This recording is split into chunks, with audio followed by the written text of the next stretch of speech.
Mr. Palmer, you told police that you saw a suspicious-looking man outside of the apartment building when you left that evening. Is he here in court? The man in the red tie.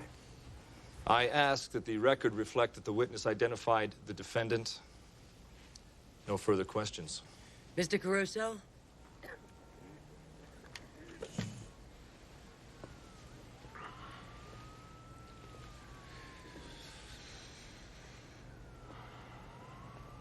In Reading jail by Reading town, there is a pit of shame. And in it lies a wretched man, eaten by teeth of flame. In a burning winding sheet he lies, and his grave has got no name. And there till Christ call forth the dead, in silence let him lie. No need to waste the foolish tear or heave the windy sigh. The man had killed the thing he loved, and so he had to die. Do you recognize that, Mr. Palmer? No, I don't. It's called The Ballad of Reading Jail by Oscar Wilde. It was the subject of a lecture you said you attended the night of your wife's murder. You see, they changed the program that night. And the professor who was supposed to lecture on Lord Byron took ill. There was a last-minute substitution. But you couldn't know that, could you, Mr. Palmer, because you weren't there? Of course I was. I just forgot about the poem. Where's this going, Your Honor? I'll be there shortly. Proceed. Mr. Palmer, when is the first time you met the defendant, Mr. Ramirez? The first time I saw him was outside my building. Are you sure? Are you sure you didn't first see him in a place called Dooley's Bar? Are you sure you didn't get him drunk and convince him to rob your apartment, which you told him would be empty? Why would I rob my own apartment? Your wife had a bad habit of buying expensive jewelry, which you needed to support your bad habit, cocaine. Mr. Palmer is not on trial here, Your Honor. Your Honor, my client is on trial for his life. And I must request a full exploration of the facts so that I may demonstrate his innocence. Overruled. Isn't it true, Mr. Palmer, that you set your door alarm so that when Mr. Ramirez came into the apartment, he would be caught there, along with the body of your murdered wife, which you had left in the bathroom? Your Honor. Your wife was in the bathroom, applying, I think they call them acrylic nails. But when the police found her body, 3 of those nails were not attached to her fingers. Well, the police had their killer, so they didn't bother to look. But I did, and I found them on the bathroom floor. Defense Exhibit G. And do you know what I think, Mr. Palmer?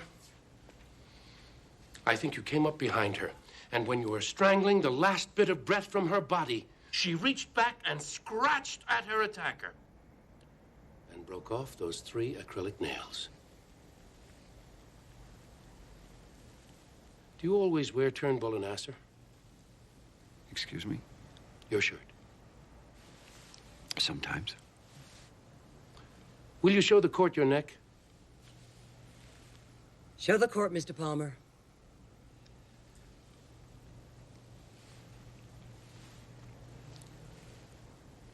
The other side, please.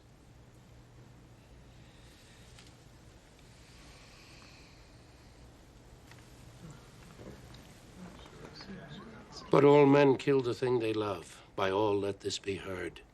Some do it with a bitter look, some with a flattering word. The coward does it with a kiss, the brave man with a sword. And now, Mr. Palmer, will you not finally tell us the truth?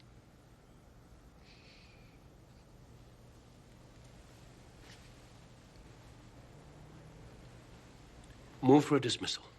The people concur. Case dismissed. Take the witness into custody. All rise. Congratulations.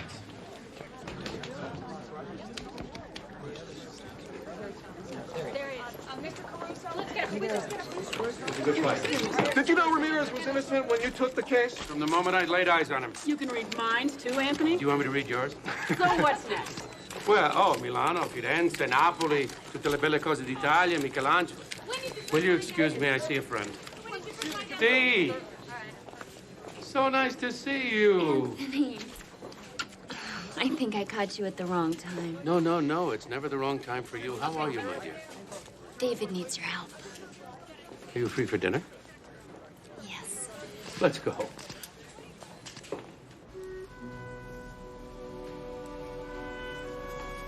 Why didn't David tell me he was facing bankruptcy? He didn't want to admit he had made bad investments. Yeah, he knew I'd jump right down his throat. What about his work? The last I heard, David was in Paris photographing Dior's collection for Vogue. That was 5 years ago, Anthony. David hasn't worked since. I'm afraid his style is thought of as passé. Elegance and beauty are now passé. Requiescat in pacem. I will never accept it. You sound like David. But he's had an idea that could turn things around for him. So he sent you to get me so I can help him pull off this brainstorm, whatever it is. He wants to reunite the models he made famous in the 70s and 80s. Abby, Jane, Shelley, and Nina for one fabulous session. He's not talking about photography, Anthony. He's talking about art. Contemporary art. Warhol's Marilyn ×5. He's including me, too. What do you think? I think David has lost his mind. Let me iterate the obvious. David's ex-models are also David's ex-wives. I'm the fellow who negotiated all 4 divorces. And if memory serves, Jane, Shelley, Nina, and Abby are not exactly fond of Mr. David Morrison at this point in history. But they like you, Anthony. You were as kind to them as you've been to me. They'll do it for you. I admire you, Dee. I really do. There's no other woman in the world who would want her husband reunited with his ex-wives, no matter how important, whatever the reason. I love David. I believe in his love for me, his talent, and this project. Well, David is an artist. The Modern Art Museum is funding this, Anthony. Eventually, these photographs will become part of a major exhibit. What model wouldn't want to be a part of this project? Are you and David still in Denver? Yes, we are. I have an old friend there who has an office. Maybe I can make arrangements to use it. Thank you. Okay, listen, you carry the salad. We are about to experience linguine alla Caruso. Avanti, cara.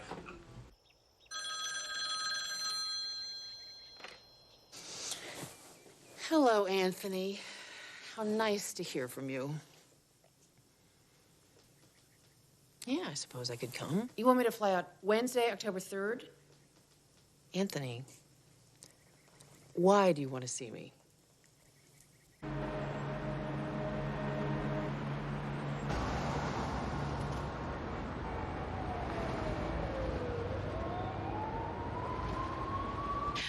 Ah, your Mr. Powell is some dynamo, running his company and his banks and making all the plans for your wedding. And now I hear he's thinking of politics. How do you keep up with him? Spencer thrives on activity. That's why he's so successful. Miss Marlowe, it's a Mr. Caruso.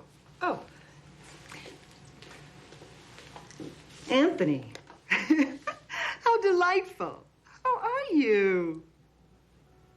You want me to go where?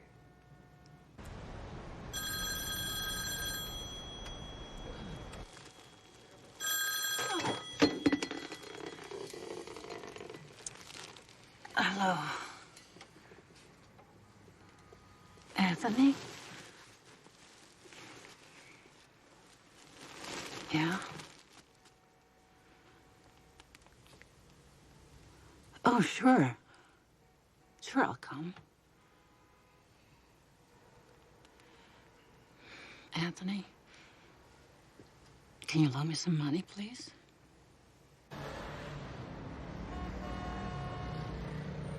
Come on, this is taking forever. Just a sec, babe. We're going for perfect. Perfect? I am perfect. This won't be my 14th elegance. Oh, you're cover. great. You're great, babe. Could you take just one step closer? Excuse me.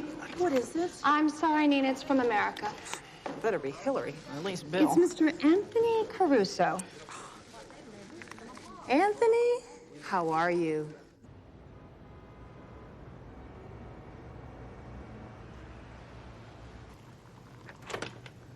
Morning, Della. Morning, Ken. You never told me you had 20 admirers. Oh, Oh, they're all from Anthony Caruso. The Anthony Caruso? Mm-hmm. Oh, wonderful man. What's he doing sending you flowers? Well, he's going to be using the office while Perry's in Washington. Oh, I can't wait to meet him. What's he like? Like that.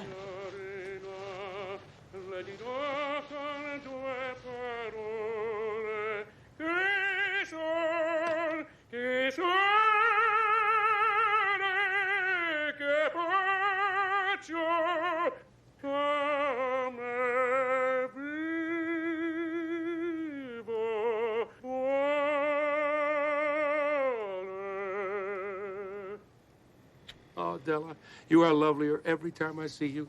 Anthony Caruso, you'll never change. No. Thank God.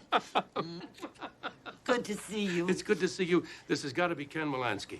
Perry's told me a lot about you. It's a pleasure to meet you. The pleasure's mine. You've tried some very impressive cases, sir. Well, thank you. You call me Anthony, all right? Listen, when the ladies get here, and this is quite a group, would you send them right in? Okay. Whoever would have thought we'd all be meeting like this? What is this anyway? The David Morrison Ex-Wives Club? Maybe this is Anthony's idea of a joke. Ah. Is that the designer grunge look, Shelley, or did you find that outfit in a dumpster? I hear you're marrying an old fat man with money. What else can she do? Her exercise video bombed. Darling, I've heard Elegance fired you. Hardly. I made them fire the director. Hey, did they have videos back in your day? What's so funny, Abby? Us, all of us, bitching away at one another. Meow. The last time I saw you, you went for my throat. You mean when I caught you in bed with David? Well, you couldn't hold on to him. Neither could you. Cat fight. Excuse me, ladies. Mr. Caruso is waiting for you.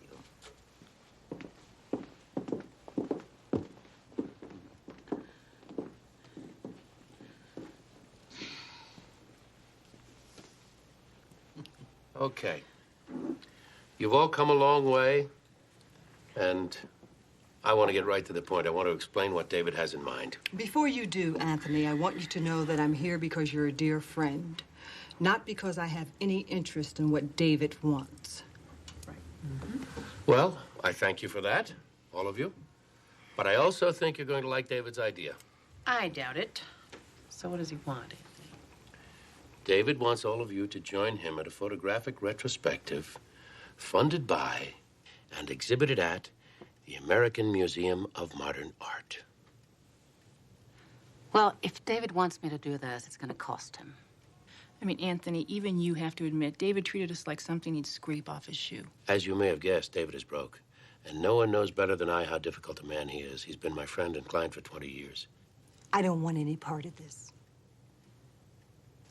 I'm going to ask you to consider something, all right? Think back when David was the #1 guy in the fashion industry. He took each one of you from obscurity and made you famous. So the money, the success, the glamour, the fame is all due to David. David's a louse. Far be it from me to talk you out of your feelings, but on the other hand, who but David could offer you the opportunity to be in the American Museum of Modern Art, immortal?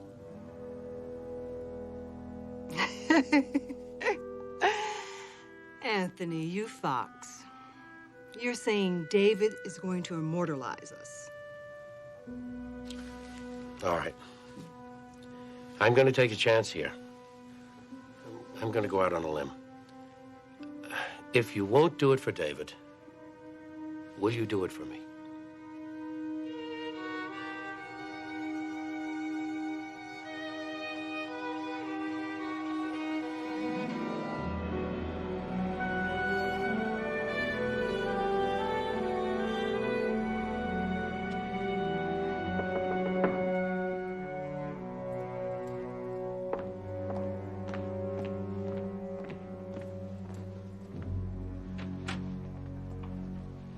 Hi, I'm Dee.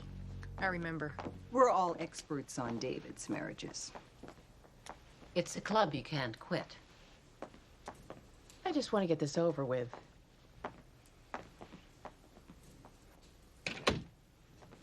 I'm really very grateful to all of you for doing this. And so is David.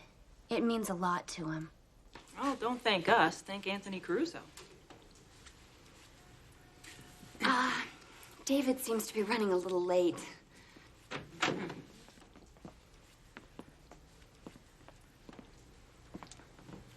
Witches of Eastwick, that's what you look like. A luscious assortment of extraordinarily beautiful ladies. Hello, darling. Hello, Shelley. You're still angry with me? And all of you as beautiful as ever. Or will be again when I get through with you. Would you kindly take these beautiful ladies to the dressing room? Okay? And I will be with you. I'm just going to prepare the shoot. I love you. Where have you been? I asked you to get David back here on time. Look, I did my best, all right? I'm sorry. David does what he wants. Listen, part of your job is to keep David on schedule. I don't hear David complaining. Like to follow me?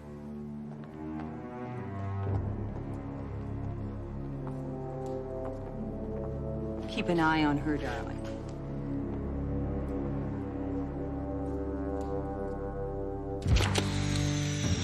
Beautiful. My God, my gorgeous. Love it. Perfect. I love it. I love it. Just like that. Please stop doing that, okay? Absolutely gorgeous. Oh my God, the memories this brings back. Will you stop doing that, please? Beautiful. I love it. There we go. Can you move a little bit more to the left over there?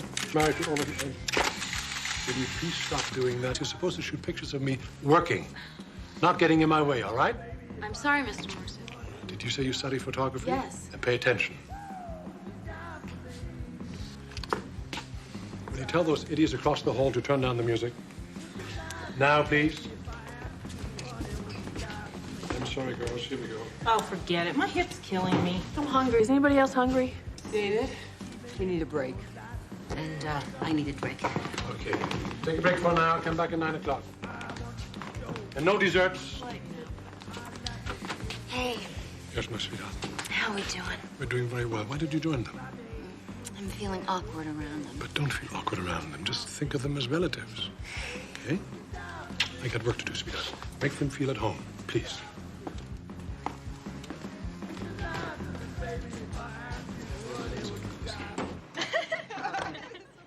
Come on. Wow, this virgin. No. I can't believe that you say this.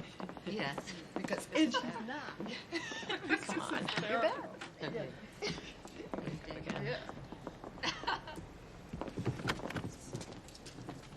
Margot, what the hell is going on? Nothing. Don't lie to me, you little tramp. Who are you to call me a tramp? Get out! Get out of here! I'm going. Look, I'm going! Go! David! Wait a second. Hold it. The red light is on. I don't care! You'll learn the negative the whole day's work. David, you're not free! Reshoot! What the hell is going on here? How could you do this to me? Do what to you? Ah, the famous puzzled look. You're having an affair with Margot. I am not. The innocent voice. Margot made it obvious. Well, then she's lying. He's lying. Where's she now? I threw her out. Come, ladies, unless you want to watch a replay of your own divorce. Wait a minute. We haven't finished working yet. Tomorrow, darling. Have a nice night, you two. I told you. Good night, sweetheart.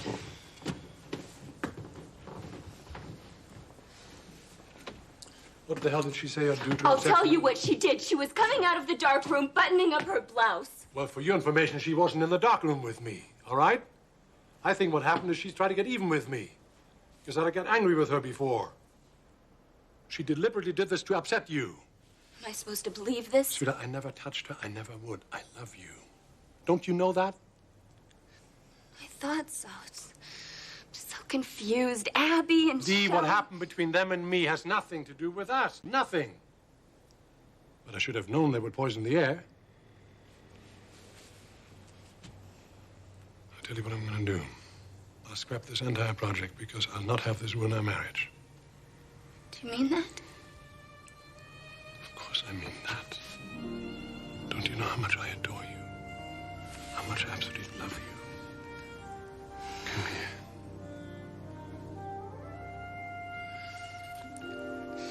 Oh, David. Yes, my darling. I won't let you call off this project. It's important to me, too. My darling, it's not important to me if it comes between you and me. It won't. It won't. Are you sure? Positive. You're so adorable. You're very tired, though. I want you to go home and rest. I have some things to do in the darkroom still, and I'll be right home.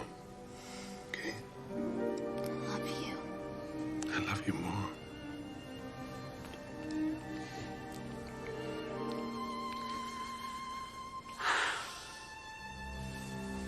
I adore you.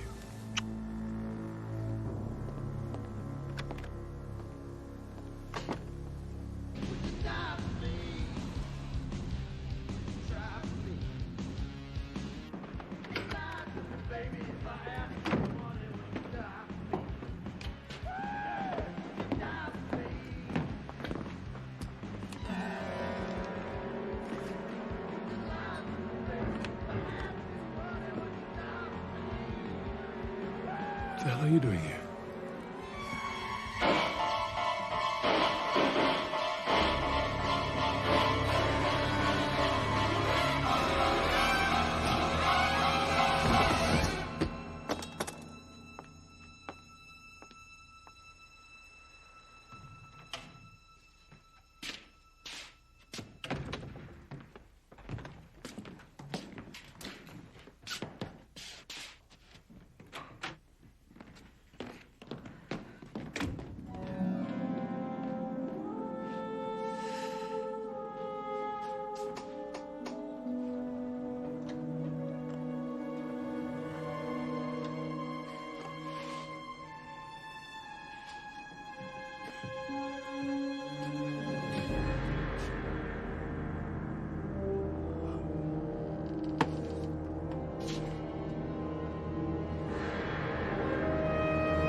What's happened?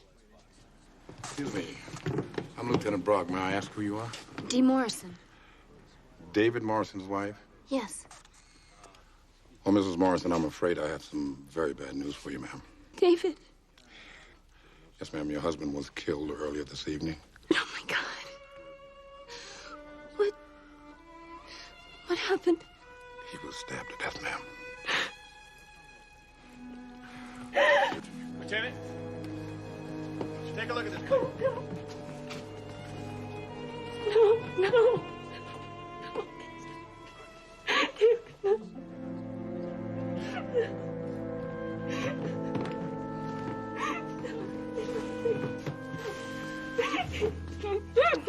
Ma'am. Mrs. Morrison.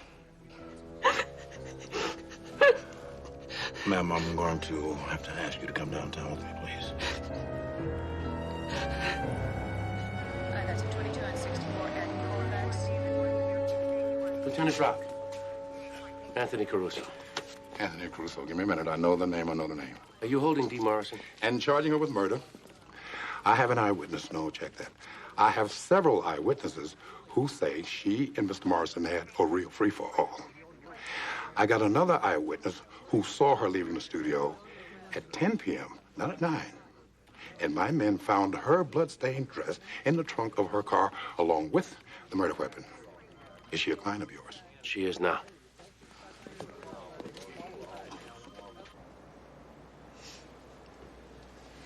Anthony, I didn't kill David. I believe you, Dee. Did you argue with David in front of witnesses? Yes. And what a thrill it was for those four, believe me. Probably went somewhere to drink champagne out of each other's shoes.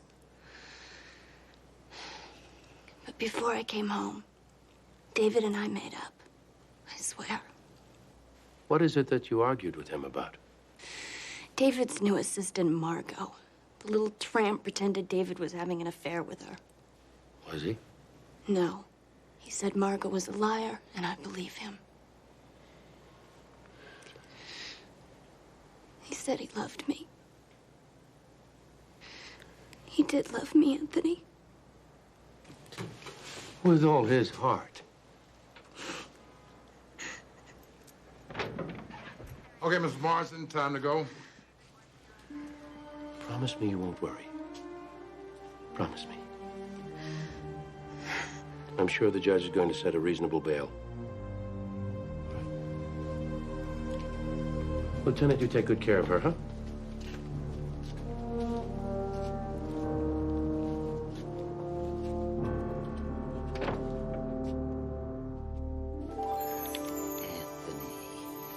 That's beautiful. It's just a little something. I wanted to thank you both. You're welcome. Thanks for the tickets. They're supposed to be on the 50-yard line. I hope they are. So, it seems that David's ex-wives are becoming friends. Now that David isn't here to fight over. Either one of them or David's assistant, Margot, must have killed David. Let's think about what happened. The ex-wives were there when Dee confronted Margot. Margot got upset and ran out. Then the ex-wives saw Dee argue with David. Any one of them could have set her up. We know something about the ex-wives, but so far, Margot's a mystery. Why wasn't she at the funeral? And was there anything really going on between Margot and David? Interesting questions. Dee, will you tell Della everything you can think of about the ex-wives? With pleasure. And Ken? I know. Find Margot. You're ahead of me. I don't know about that.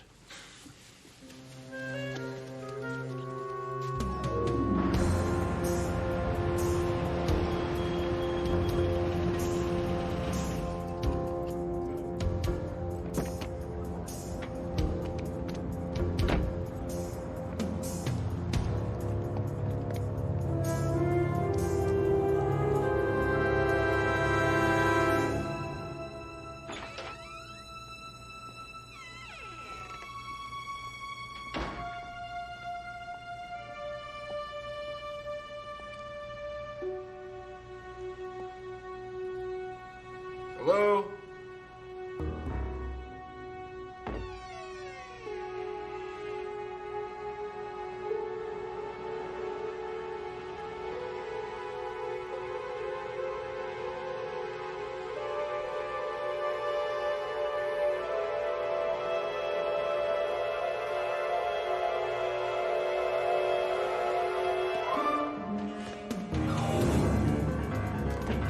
Hey.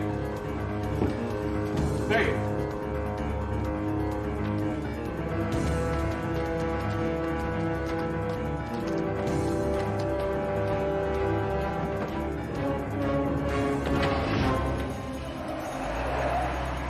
Hey, excuse me! Can I talk to you for a second? Hey! Hey! Hey! Hey, I just want to ask you...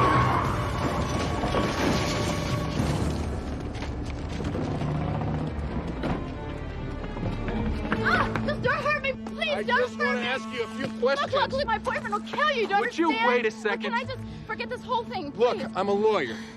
My name is Ken Molansky. I'm investigating the murder of David Morrison. Oh, what does that have to do with me? Are you Margot Rentel? Dumb Blonde's my sister. I'm Deborah. Oh! Ow! What was that for? Look what you did to my car.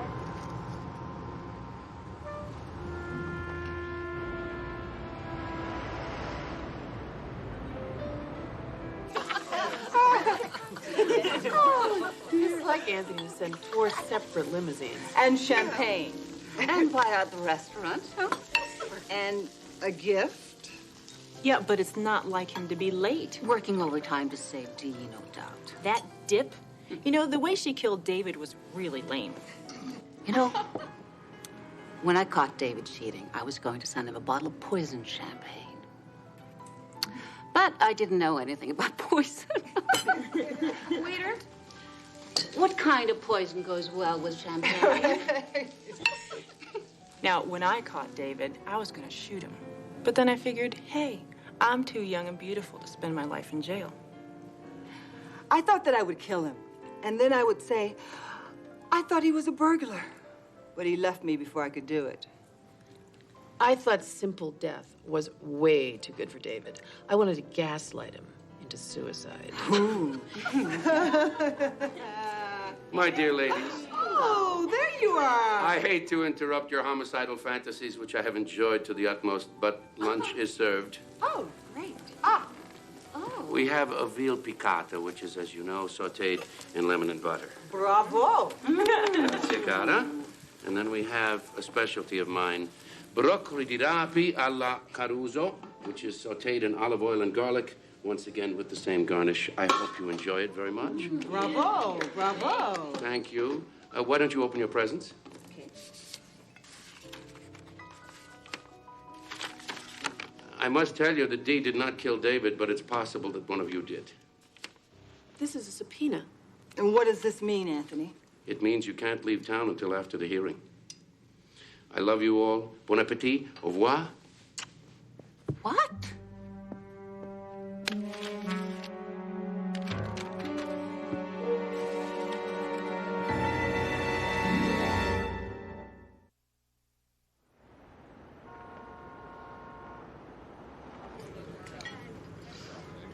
So I started singing country in some clubs in Wyoming, near Casper. That's my hometown. Folks say I've got sort of a Dolly Parton sound, you know? Now I'm just saving up for a body to match. Oh, good luck. I'm just kidding. Here, this is for the headlight. This is the least I can do. Now, about Margot.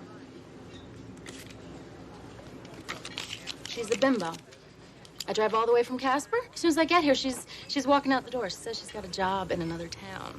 Did she say where? All she told me was I shouldn't make any long-distance phone calls. Do you know if she took a plane, train, or a bus? Look, for all I know, she hiked her skirt and she hitched. When will she be back? You just don't get it, do you, Melansky? Okay, look, ever since I stole Margot's boyfriend, she doesn't exactly tell me anything. I'm stuffed. No, it's been a trip. See ya. Can I get a check, please?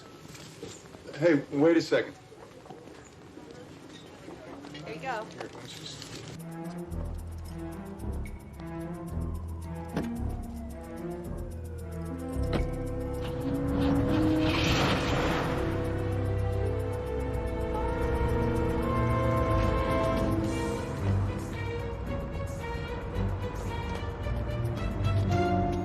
AIQ 514.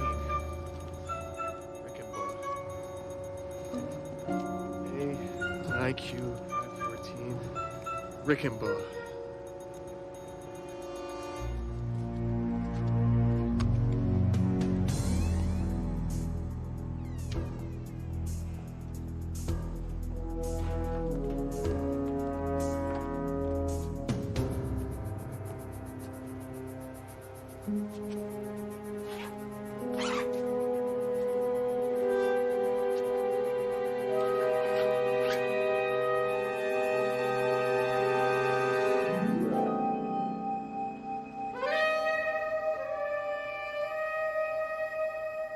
Ken, where are you? Outside Margot's apartment. She was a blonde, right, Della?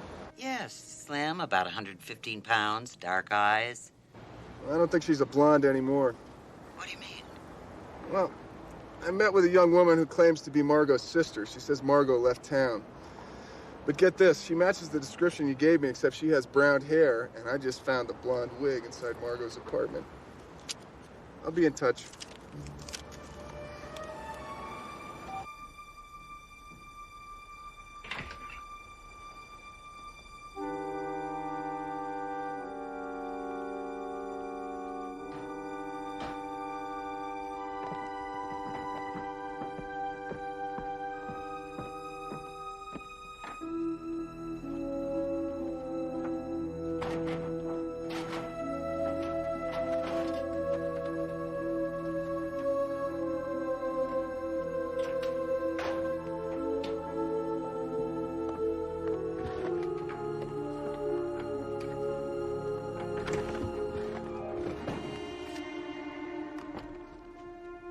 Jane. Anthony, what are you doing here? Well, I'm going through David's papers to help prepare for Dee's defense. What are you doing here? Oh, I left my watch, a Cartier, an engagement present from my fiancé. That's the kind of present I like the best. Sentimental and expensive. Why'd you take it off? It was snagging my stockings, the diamonds. If I lost it, Spencer would be very upset. He's got political aspirations, doesn't he? He plans to run for the Senate. And, like Caesar's wife, Spencer Powell's wife must be above reproach. That's why I can understand why you so desperately want those photos back. What are you talking about, Anthony? When you first met David, he convinced you to pose nude. Didn't you tell him that returning the photos was your price for doing the session with the other wives? That's absurd. No, it's not absurd. It's the truth. You know that. And I know that.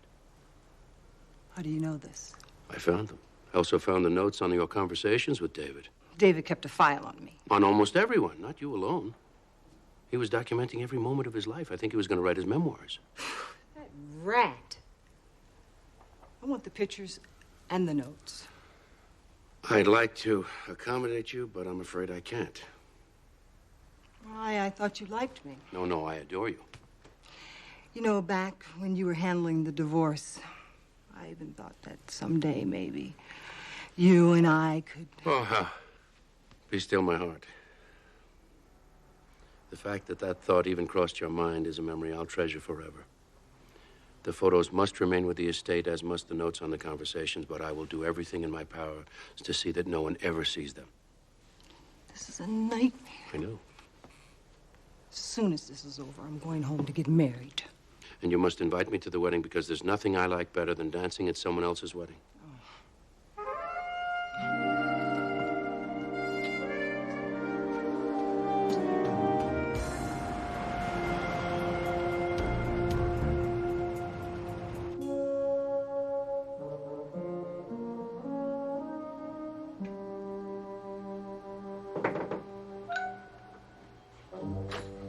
Hi, can I do something for you? Well, maybe I could do something for you. I can think of a couple things. I'm Betsy. Well, Betsy, I'm Ken Moffat. You've heard of me. You're absolutely right. I'm that rambling guy from radio station KCDM, and I am here to tell you that if the numbers on your driver's license add up to an even number, you win $25. You are the rambling guy? My purse is in the back. Don't go away.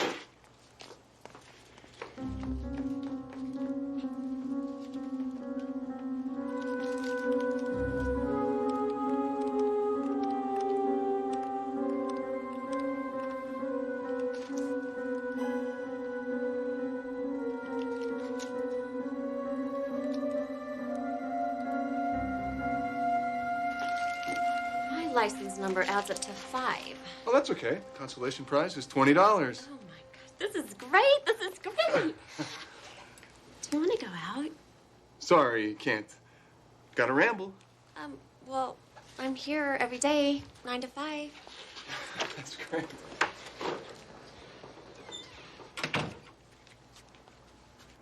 David told me I could have these photographs. Did he mention it to you? Oh, no, but, Ina, your word is good enough for me. Oh, hey, look at this. David took this of me in Hong Kong for Versace. Very pretty, very colorful. What does it feel like to be that perfect? Can I ask you a question? Before you came here, when was the last time you saw David? Divorce court. Has anybody ever told you that when you lie, your eyes widen? Why, did David tell you I called him? In a manner of speaking. He kept a journal, and in the journal it tells how many times you called begging him to take you back. You know, of all the ex-wives, you're the one who really loved David, truly loved him, and never got over him. No, you're wrong there, because I've never met a man I didn't get over. Except David. What if when you came here and you saw David with Dee, you realized it was hopeless? How angry would that make you feel? You don't know how I feel. Oh, but I can guess. I think it would have made you more than angry. I think it would have made you enraged. That for all your wealth and beauty, and all your love for David, that you were a woman scorned. And your great love for David would have turned into a hatred so deep that you'd rather see him dead than happy with another woman. Just tell me I'm wrong.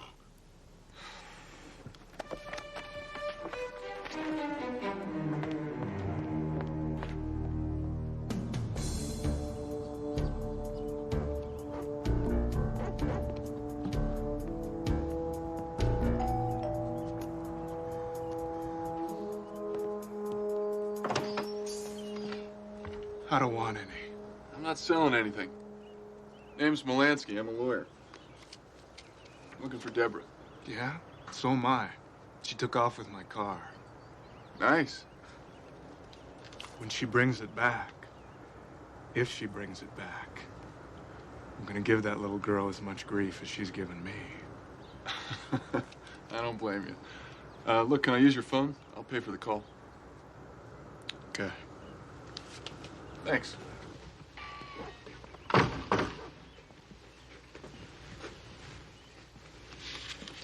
There's the phone.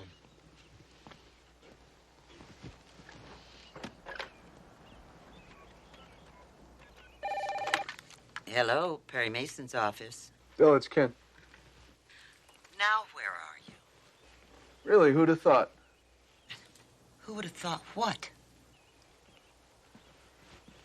Of all the courtrooms in all the world, she had to walk into mine. Ken, you're up to something. Always. Have any messages? No. No kidding. When'd she call? Ken, are you all right? Yeah, no problem. Well, send her roses, Della. I'll talk to you soon.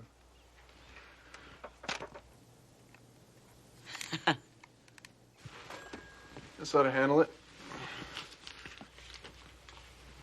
Hope you get your car back. Me too.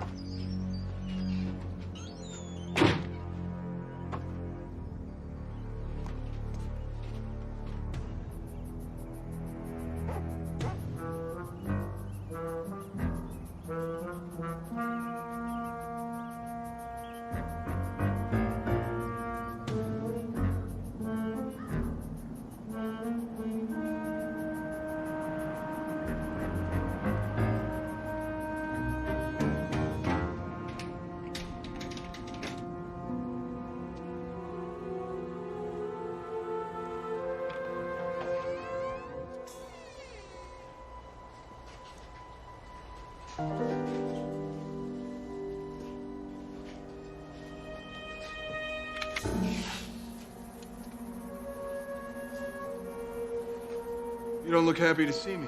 Why don't you stay right there? I'll shoot. I don't think so. Maybe she will and maybe she won't. But I'm sure about that. Hey, can't we talk about this? Get it.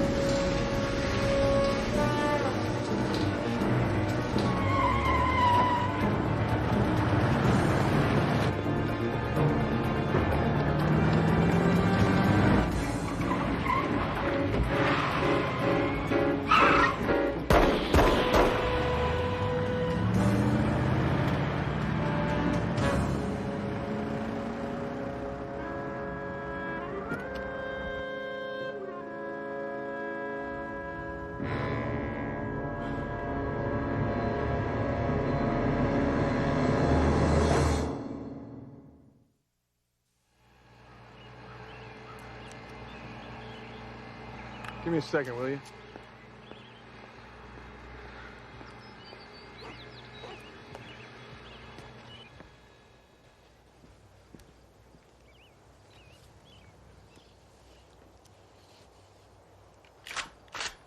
Put your hands up, feller, and turn around. Don't know what you told those tow truck guys, but you don't live here. Now, wait a minute. My name's Ken Molansky. You're breaking and entering. I'm calling the cops. I'm a lawyer. I'm looking for Cutter. I didn't break anything. The door was wide open. Sounds like Cutter. Man goes off and parties with his deadbeat friends all night, and then leaves his door wide open. I guess he's not a good neighbor, huh? Well, his property's a mess. His parties are too loud. He's a terrible neighbor. Do you know where I can find him? He in trouble? I'd say so. Good. He works at Red's boarding stable over in Golden. Thanks a lot. Yeah.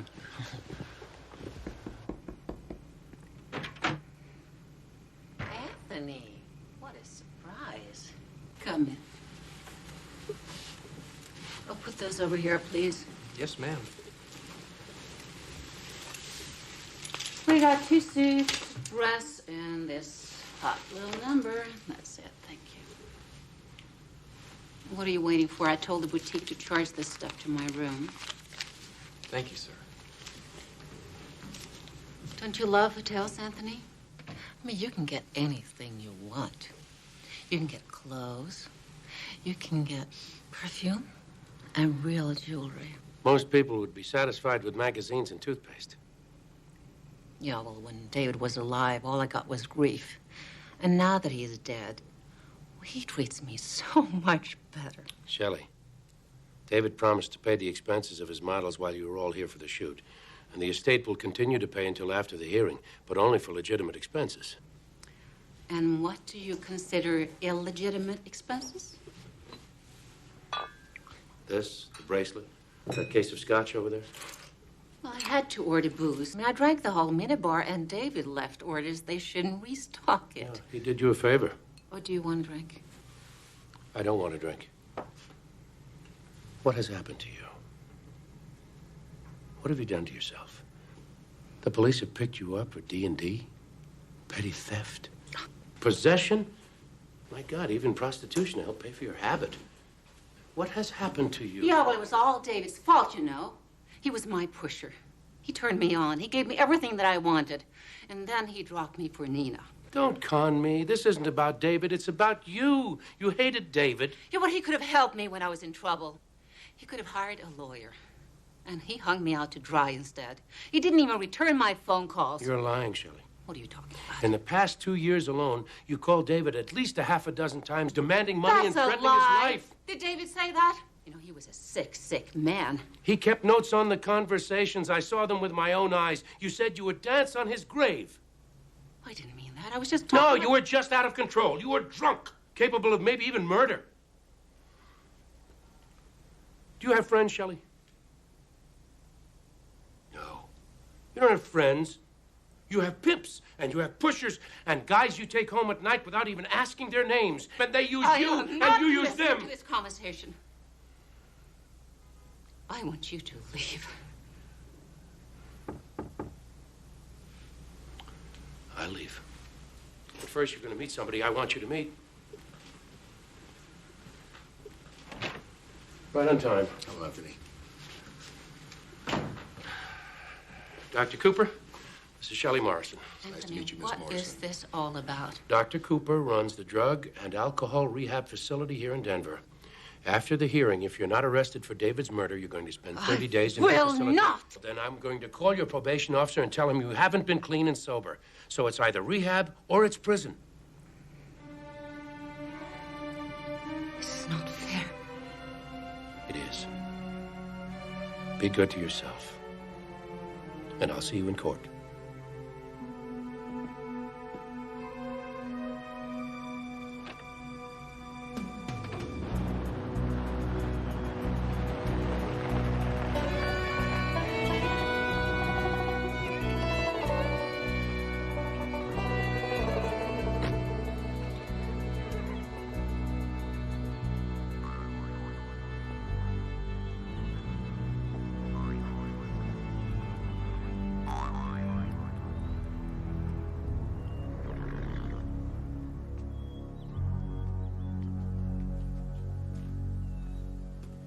Nice barn you got here.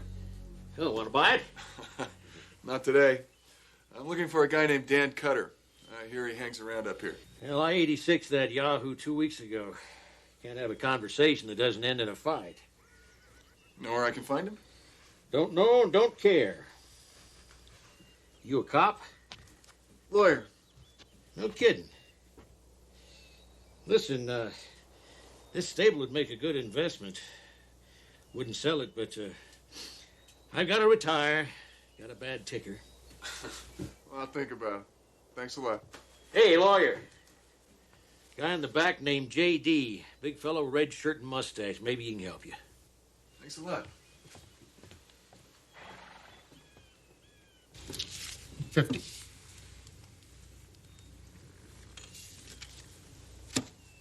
$50 and I'll see you.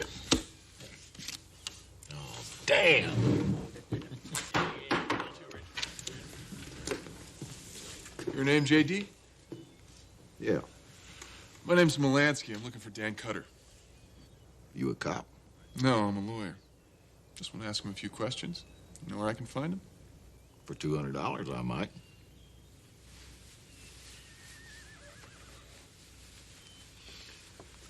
You go to the Wild Horse Roadhouse off of I-91. Tell the guy behind the bar that J.D. sent you. Is he gonna be there? Should be.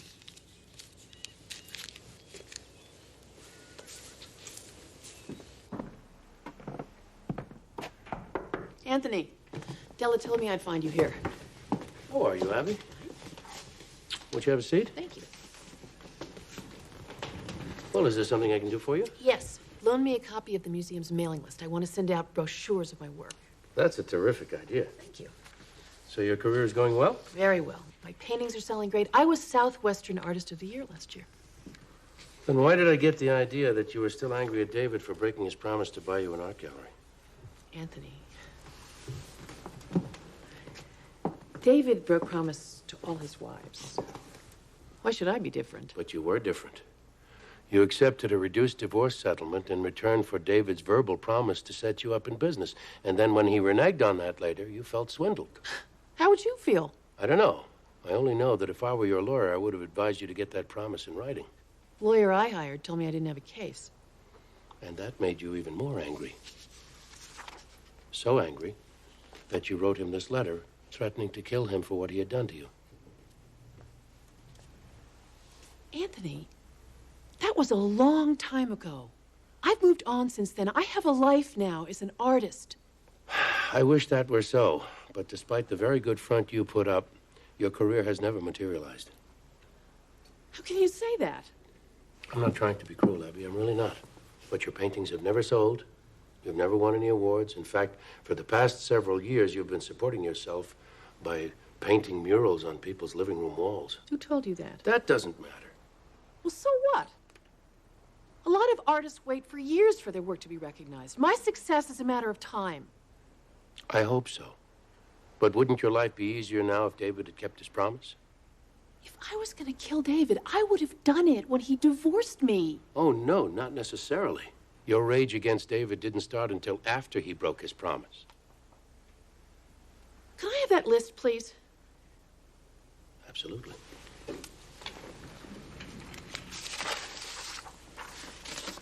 Good luck. Thank you, Anthony.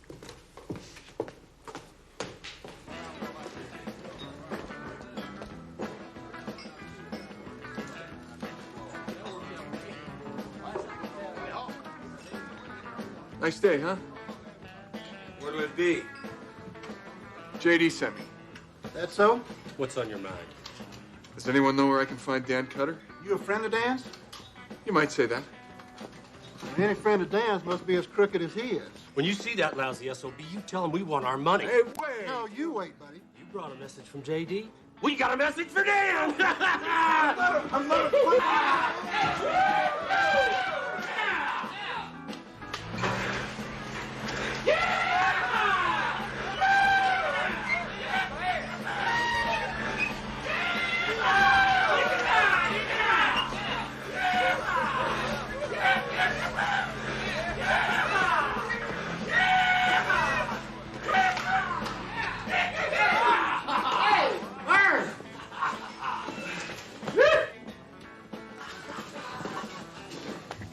friend of Dan's could handle that bull. I'm gonna buy you a beer, partner. And I want to drink it. Where'd you learn to ride bull like that? Law school.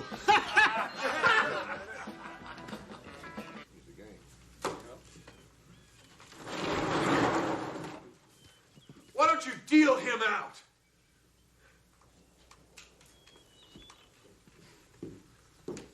You know something? I like your friends a hell of a lot better than I like you, J.D. Now, where's Cutter? Hey! Now let go of me. You're gonna tell me. I ain't gonna tell you nothing for nothing. How much? $500. What? And for another $500, I'll take you to him. First you lie to me, now I'm supposed to hand you over $1,000? If you want to find Cutter. He's mean, Melansky.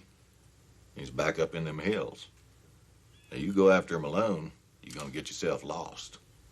You're going to get snake bit, then Cutter's going to find you and he's going to kill you. And you're going to keep all that from happening. Yep. Think it over. 200 now, 800 when I have Cutter. 6 now, 4 later. 5 now, 5 later. After the next hand. Game's over, cowboy. Come on, let's go.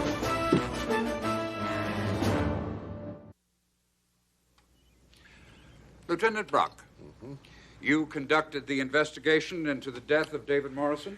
Yes, I did, sir. I show you this antique dagger, People's Exhibit number 3, and ask if you recognize it. Yes, it has my mark on it. We've already heard testimony that this dagger was used to kill David Morrison. When did you first see this weapon? We found it in the trunk of D. Morrison's car. And whose blood was on that dress? Well, it was blood type O, the same as the victim's. Thank you, Lieutenant. You're quite welcome, sir. No further questions, Your Honor. You may step down, Lieutenant.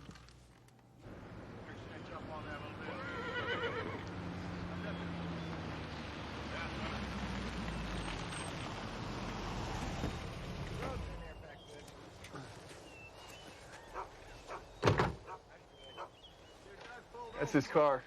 Yep. Joe, this is Ken. Ken, this is Joe.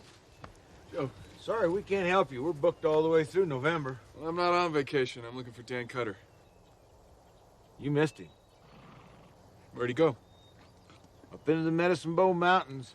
He and that girlfriend, Deborah, hunting elk. You know it's black powder season. I met Deborah. When will they be back? I don't know. Depends when they kill their elk. Could be a couple weeks. I can't wait a couple of weeks. Well, I know the Medicine Bow and I can track. I'll take you to him. How much? 1,500 plus expenses. Forget it. Fine. I got a poker game. You know anyone that can track me to Dan Cutter? Nope.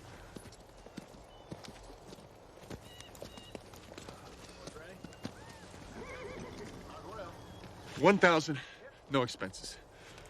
You ever been on a horse? Yeah. But you never been in the Medicine Bow. So what?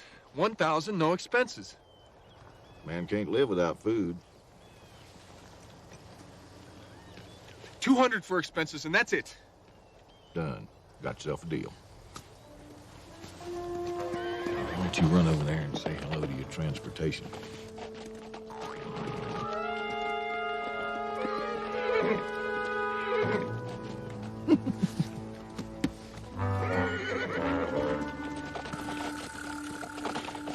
Mr. Jones, am I correct in saying that you are a member of the rock music band called Motivation? Yeah, lead guitarist. I write songs, too. And how long has your band been playing together?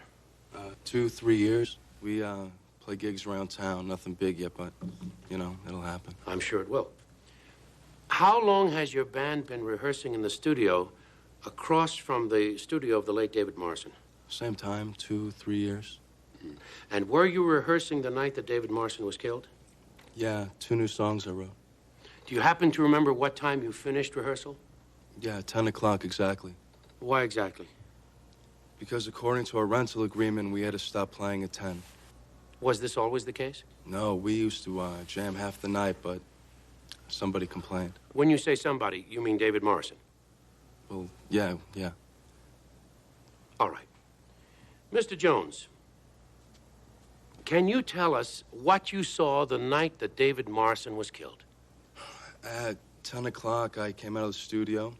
I lit a cigarette, and I looked up, and I saw Dee Morrison heading for the elevator. What angle did you see her at? Was it the front, side, the back? The back. Then how did you know it was she? Easy. For, 2, 3 years, I've been seeing her go in and out of her husband's studio. And on that particular night, how was the lighting in the hallway? Same as always. I could see all right. And the woman you identify as Dee Morrison, how was she dressed? To kill. Oh, she had the red dress, the red hat, the red shoes with the heels. It was dynamite. The dress she was wearing, could you describe that for us? I don't know, silk, neck up to here, long sleeves, short skirt. All right. I want to see if I've got this straight. She was wearing a long-sleeved dress with a high neck and a hat. Was it a big hat? Mm-hmm. And a big hat. And she was walking away from you. Please forgive me, Mr. Jones. But how could you possibly know it was Dee Morrison? I could tell by her legs. By her legs? Dee Morrison has great legs, man. I mean, I know legs. I study legs. I love legs. And, Dee Morrison's are the best. I told that to her husband once. He agreed. I'd know Dee Morrison's legs anywhere. That's interesting. Dee Morrison told me exactly the same thing. Mr. Jones, a connoisseur of legs like yourself should have the chance to prove it. Don't you think so? Yeah, sure. Your Honor, since the eyewitness testimony that this witness has given could put my client in jail for the rest of her life, it is imperative that there be no mistake. To guarantee that, I have prepared a small demonstration. With your permission? Your Honor, I object. Mr. Caruso is well known for his use of courtroom theatrics. Oh, Your Honor. Proceed, Mr. Caruso. Thank you. Lift that curtain about 1/3. And stop. Oh, what is this, a peep show? I object, Your Honor. Your Honor, Mr. Markham has already agreed to a lineup. The form should not be an issue, it seems to me. The court has already given its permission for this demonstration, Mr. Markham. Mr. Caruso, continue. Thank you. All right. Mr. Jones, since you have based your identification of Dee Morrison on her legs, it seems to me that you should be able to tell the court which pair of legs belong to Dee Morrison, should you not? Those are a lot of legs, man. Come, Mr. Jones. You have said that you could identify those legs anywhere. So which pair of legs belongs to Dee Morrison? Second pair from the left. Are you sure? Yeah, I'm sure. Do you want to take some more time? Would you like to step down and get closer? No, man. I've admired those legs every day for the past 2 years. Second pair from the left, right there. Thank you very much, Mr. Jones. Raise the curtain all the way. Ladies, will you please turn around? As you can see, Dee Morrison was not behind that curtain. She went out that door and then came back in through that door while you were studying our volunteers' legs. Thank you, ladies, very much. Your Honor, I have no more questions for this witness. I have no questions.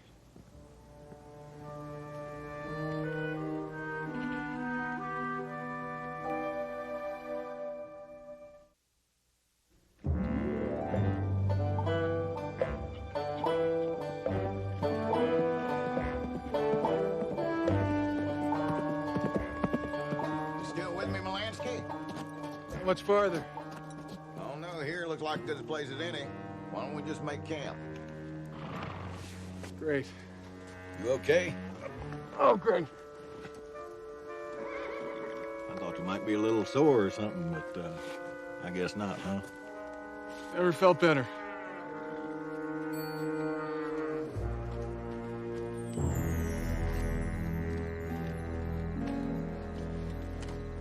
You know Cutter very well? Yeah, he's a good buddy of mine. Does he feel the same way about you? Yep. You're such good friends. Why are you leading me to him? Well, you're paying me. Yeah, if Cutter paid you more money, you'd probably shoot me and leave me up here. No, I wouldn't have to shoot you. I'd just ride off and leave you. You don't know where you are, where you've been, or where you're going. You'd just starve to death. Are you threatening to leave me up here? Right now, I'm fixing to get some sleep. I asked you a question. Answer me. I'm fixing to get some sleep. You ought to do the same thing. I'm not tired.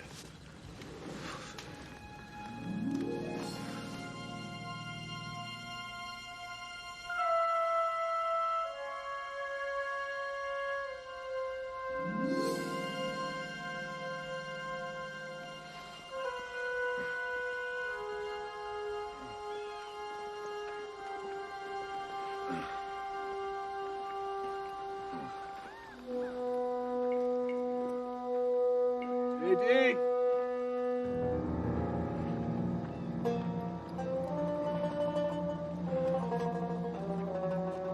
JD!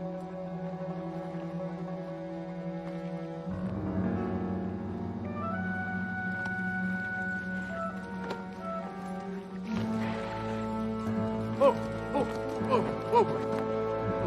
Come on. Hey!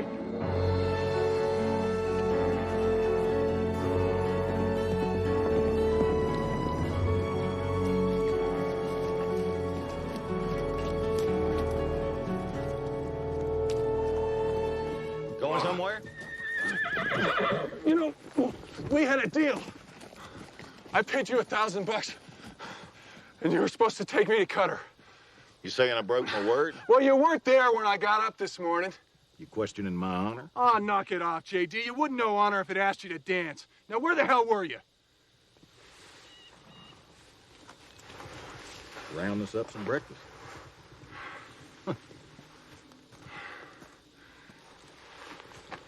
Where'd you think you was going, riding off trail the wrong way like that? I didn't know there was a trail. You wouldn't know it if you seen it. That's why I hired you. And to find Dan Cutter. While you've been busy trying to hang on to that horse, I've been tracking Cutter. Is it gonna cost me another $1,000 before I find him? You a cynical man, Molansky. Now, Cutter and his girlfriend, Deborah, is camped about 3 miles up the canyon on Gold Creek. So why don't you just get your horse and follow me? Hold on a second, JD. Oh.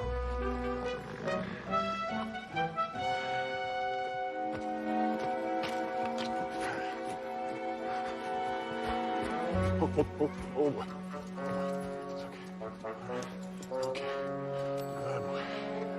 All right.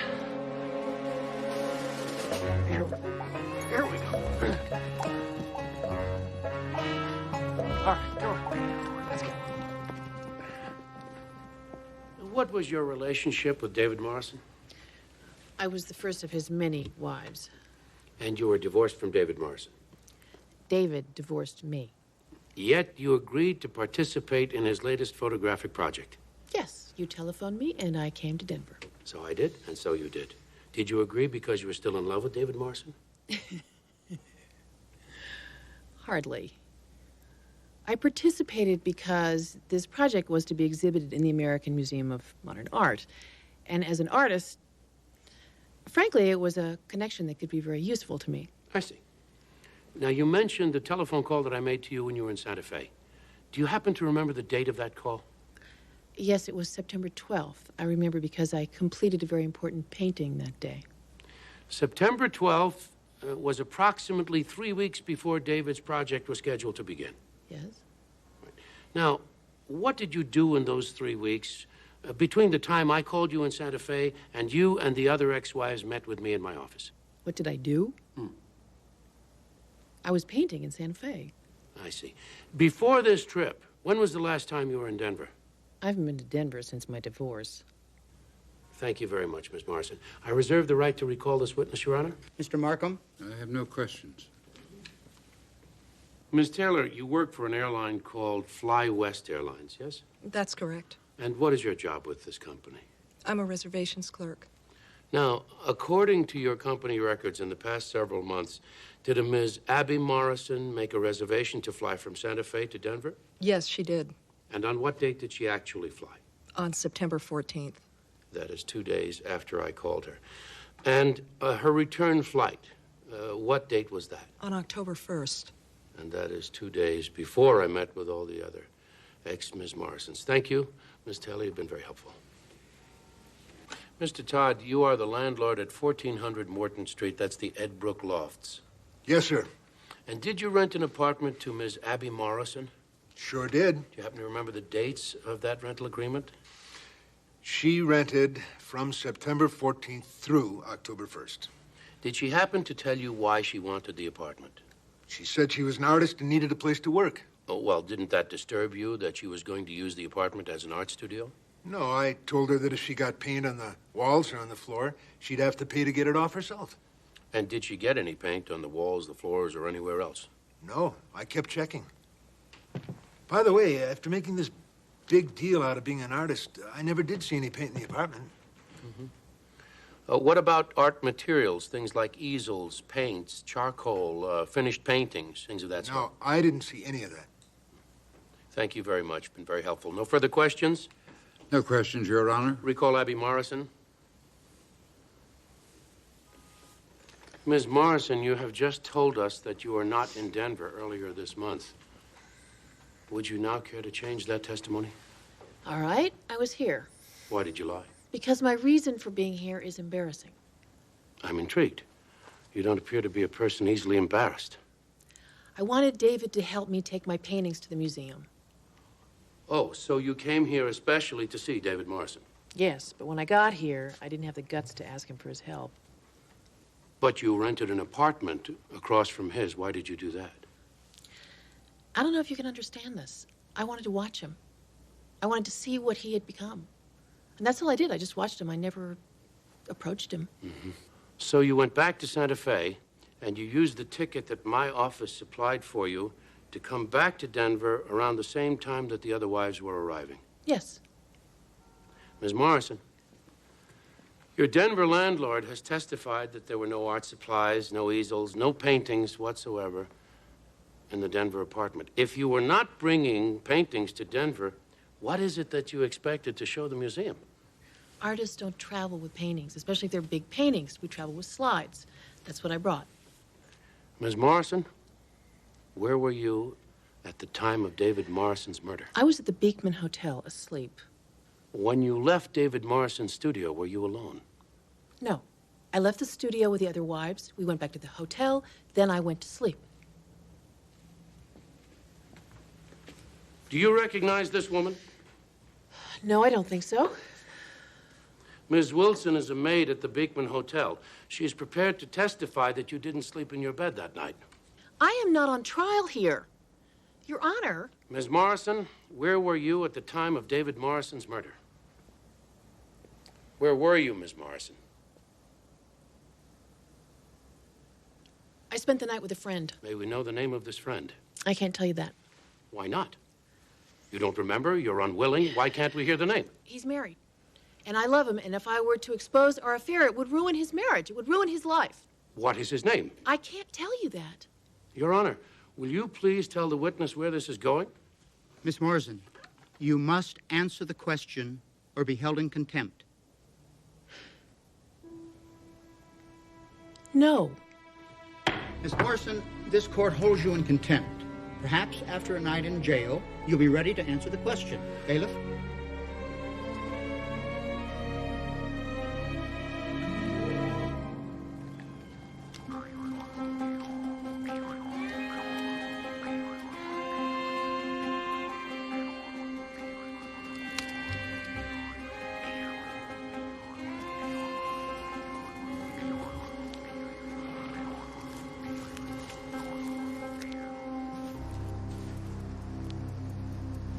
Got one horse and one mule. His or hers? Hers, I think. Cutter must be out hunting. Look around, see if you can pick up Cutter's trail. We're gonna talk to Deborah. Okay.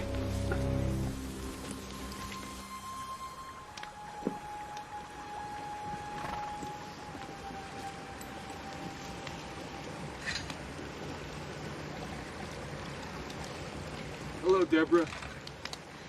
Or should I say Margot? You had no business following me here. David Morrison was murdered and you're involved. That makes you my business. I had nothing to do with David's murder. Then why'd you pretend to be someone else? So I called myself Margot instead of Deborah. So what? Might just call myself something else tomorrow. The blonde wig, the makeup? It's called changing your look, Molansky, all right? Models do it all the time. It's fun. You should try it. Why'd you run? Look, Morrison is dead. I lost my job. Why shouldn't I go camping with my boyfriend? Why don't I just get out of here? You know better than that. You're a witness to a murder. Now go pack your things. You're coming with me. I'm not going anywhere with you. Well, you have no choice.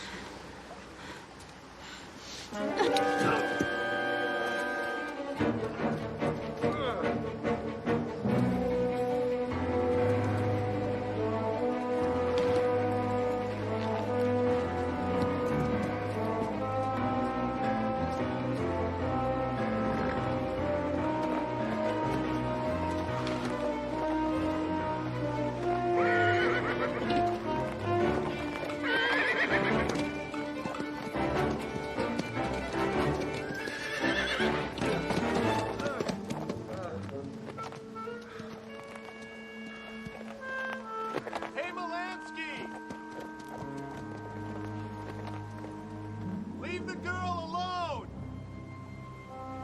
Unless you want to be charged with obstructing justice, she's coming back with me. I don't think so.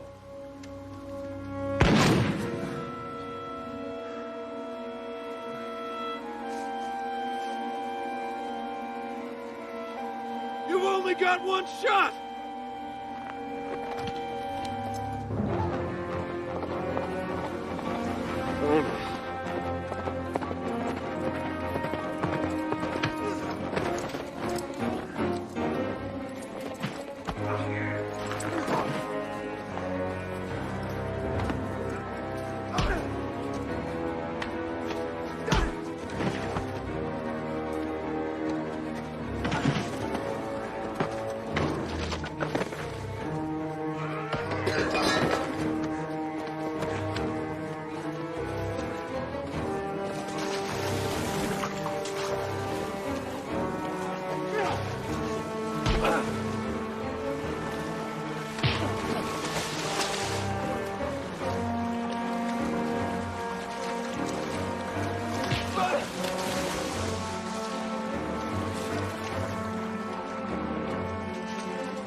Hard to wing a guy from that far, Molansky.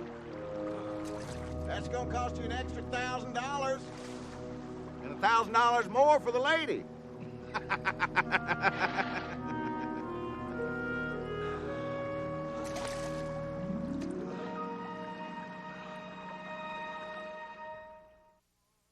Jenny was a pretty girl, Lord only knows. Along, along, along the Colorado Trail.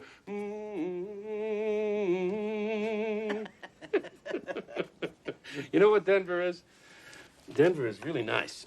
No, it's beautiful. We love it. All right, back to work. Mm-hmm. Abby Morrison, spending the night in jail. Anthony, do you think she's really telling the truth about protecting her lover? Not a chance. That's a big baloney story, believe me. Stella, where are the police photographs? Right here. What took you so long? Well, well, well. What do you see? It's what I don't see, Della. Here, look at this. See this? Anthony, this is the lady you wanted to meet. And I could use some cash. Come in.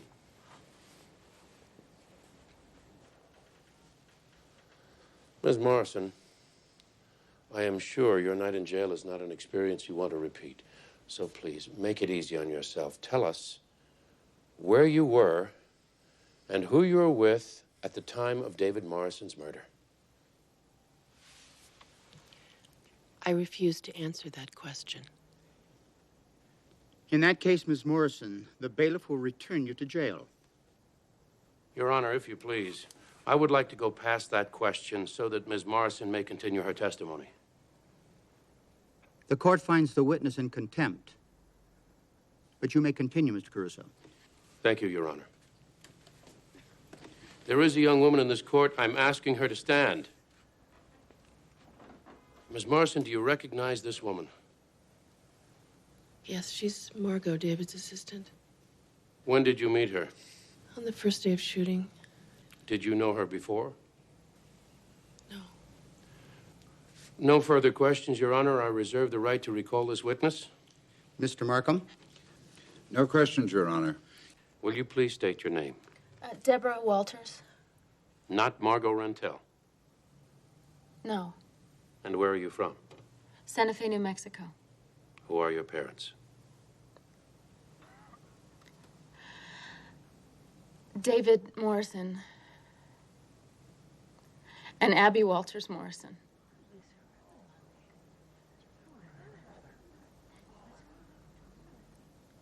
No further questions, Your Honor.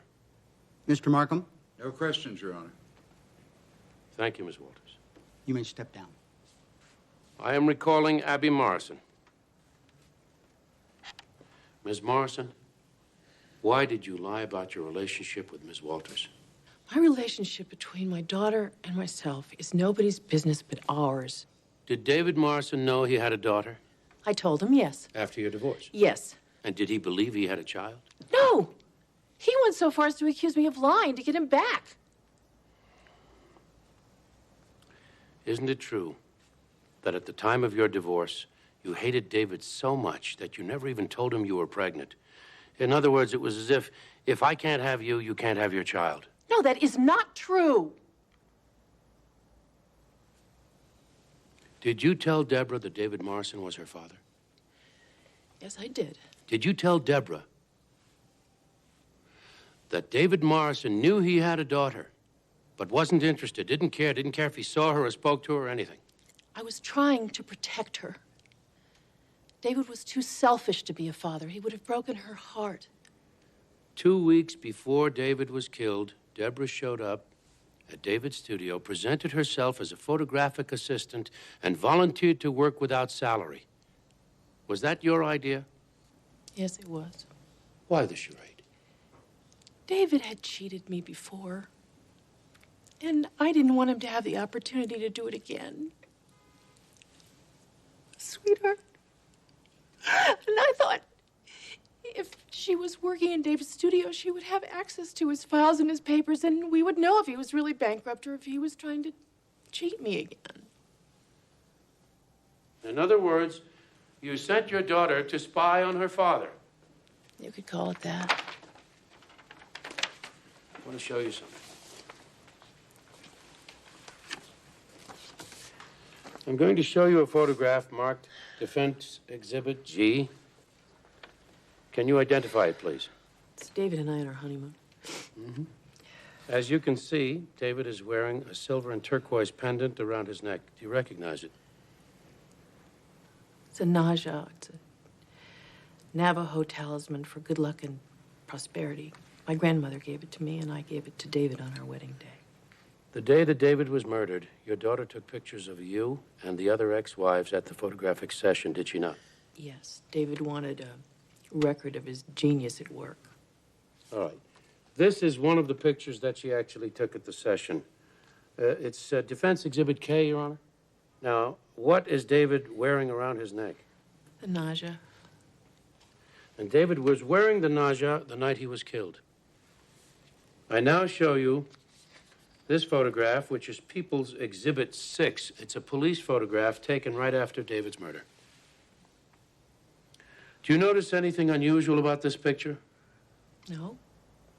The naja is missing, and the broken chain is lying next to him on the floor. I don't see anything significant about that. Oh.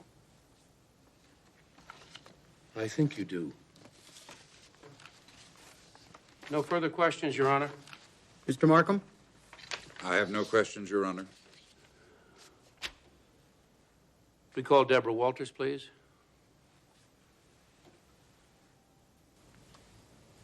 Deborah, you staged a scene in the studio that night to give Dee Morrison the impression that you were having an affair with her husband.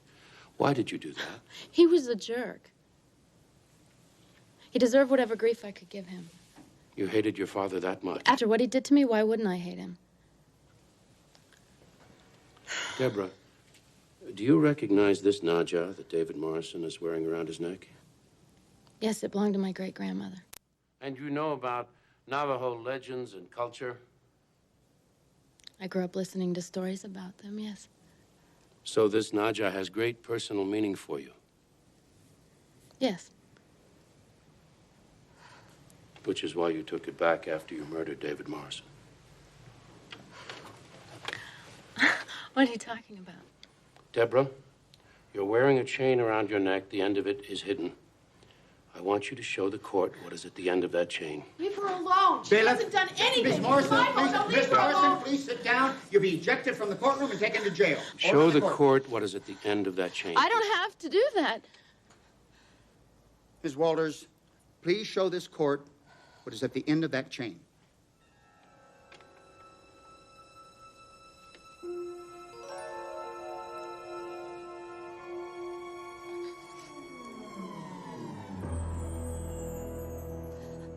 Isn't it true that your mother realized what you were going to do and she raced from her hotel room to try to stop you? I called her, and I told her I was going to kill him. She begged me not to. She said she was going to come right up. But she was too late. You had already murdered your father. Yes. But I am not sorry. Because he never left me. That's what you told me, Mom. He never loved me. Your Honor, in view of this evidence, I ask you to set aside the charges against my client, Dee Morrison. Mr. Markham? The people agree? The charges against Dee Morrison are dismissed. Bailiff, please take Miss Walters into custody. This court is adjourned. He loved all of them, but he never loved me. All rise.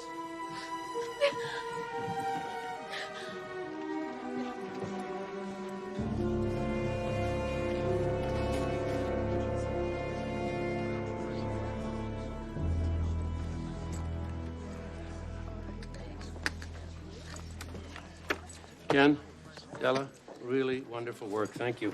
Thank you. Thanks so much. Anthony, thank you. Dee, I have an idea. Wait, Don't you want to congratulate her It was first? my idea. wait, one at a time. Okay, here it is. We're going to take the negatives from David's shoot and produce the exhibit ourselves. And then do a poster, maybe even a book. What do you think? Well, it would certainly help pay off my debts. Great. Terrific. Oh, Anthony, can you handle the legal work? Pro bono. Oh, thank you so much. Great. All right. Thank you. Dee, let's do lunch. Wonderful. Bye-bye, honey. See you later. Oh. David's entrepreneurial spirit lives on. Indeed it does. I think he would really have liked that. This has been an emotional and difficult case. So I'm going to reward us all with the most wonderful, unforgettable meal if you'll take me to the nearest kitchen you can find. Oh, no. Not until you sing the song that you sang the first time you came into the office. Oh, that was not just a song. You know what that was? No. That was the first act aria that Alfredo sings to Mimi in La Boheme. Oh, It speaks of love. It speaks of hope.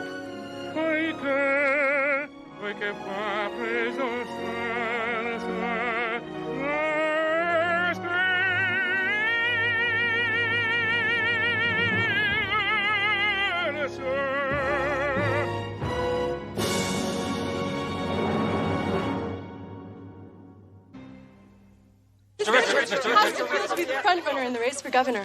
Well, you know, politics is a lot like the circus. It's always better to be in front, leading the parade, than in back, sweeping up after the elephants. No, seriously, there are no guarantees in this or any other election.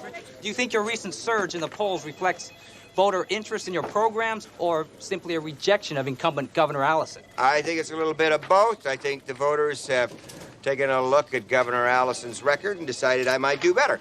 How much will the voters like you and your program when they see this? Where'd you get this? What is this? That's a press release just issued by a young woman who claims to be your mistress. Now, according to this woman, you and she had an affair while your wife lay dying in a hospital. We're waiting for your comment. Mr. Richards, do you have a comment on that, Mr. Richards? What is your comment on that? Is it true what they say right there, Mr. Richards? Mr. Richards. Mr. Richards.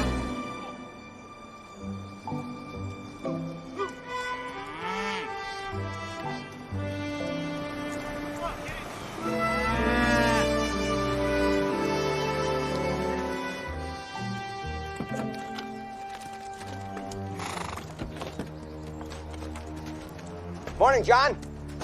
No use campaigning here, Harlan. You already got my vote. I appreciate that. Where's Mackenzie? Roping.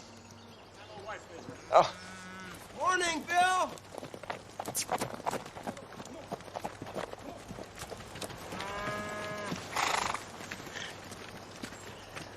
Morning, Harlan. Thanks for seeing me, Bill. Yeah, Guess you know why I'm here? I saw the news on the TV. All lies. Didn't have anything to do with that girl. Did you know her? Met her at a fundraiser, had my picture taken with her. Then, she started to call the office, and I didn't feel good about that, so I didn't take the calls. Gotta believe me, Bill. Oh, hell, Harlan, I believe you. I don't think you got the imagination to take up with a girl like that. Will you talk to her for me? Just see what it's going to take to get rid of her. Harlan, I've never cared for your politics. As a matter of fact, I'm voting for Allison. But you've always been straight with me, even when you were the DA. So I'll be glad to look into it for you. Thank you, Bill. But don't thank me yet. I got a feeling this ain't gonna be easy.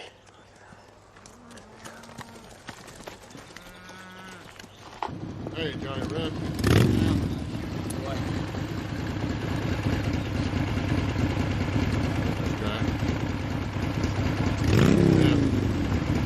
Check it out.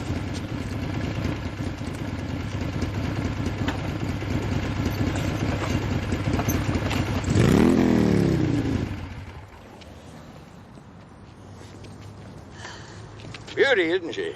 Sure is. Now, what's an old man like you need with a sweet little bike like this?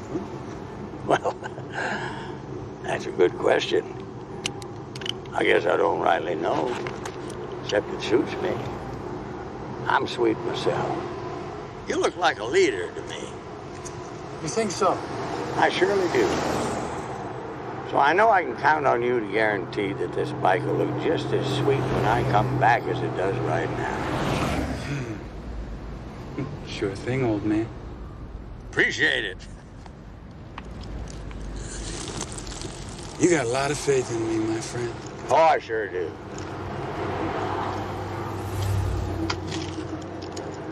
I got your watch, too.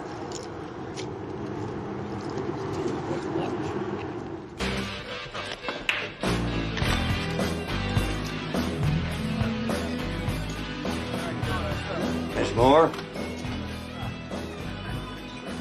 I'm Bill McKenzie. I know you.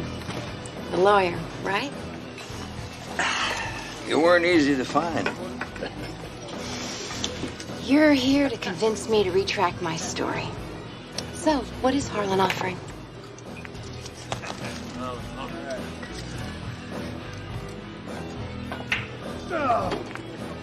You're not offering one thin dime. Just a chance to tell the truth before I have to haul you into court.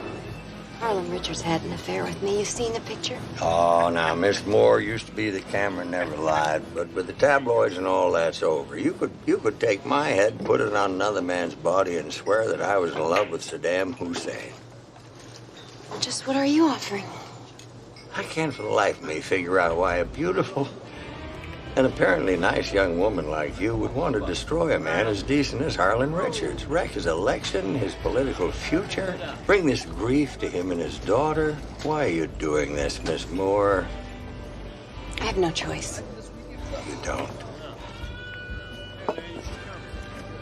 Whatever your personal grudge against him, I feel obliged to warn you that you're committing libel and tampering with the electoral process. Now, Mr. Richards is at this hotel. Here's his number. Please, if you won't talk to me, talk to him.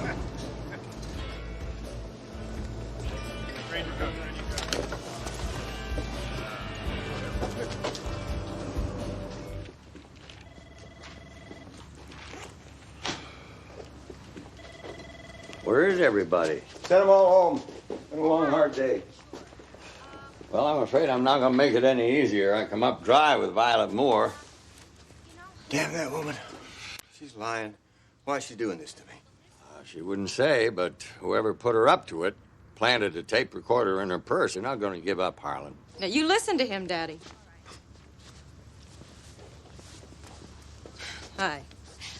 Bill, any luck with her yet? Afraid not. I tell you, you give me 5 minutes alone with that Miss Violet Moore, and I'll get the truth out of her. Karen, you're a loyal daughter, and I admire your spirit, but that's a wretched idea, and you know it. Well, what are we supposed to do? All I can do is stand by my denial and continue the campaign. You saw today's polls. Unless we do something, we are going to lose. Then we lose. I'm real sorry about all this. Enough to vote for me? You take care. You too, Karen. Thanks. Oh, boy.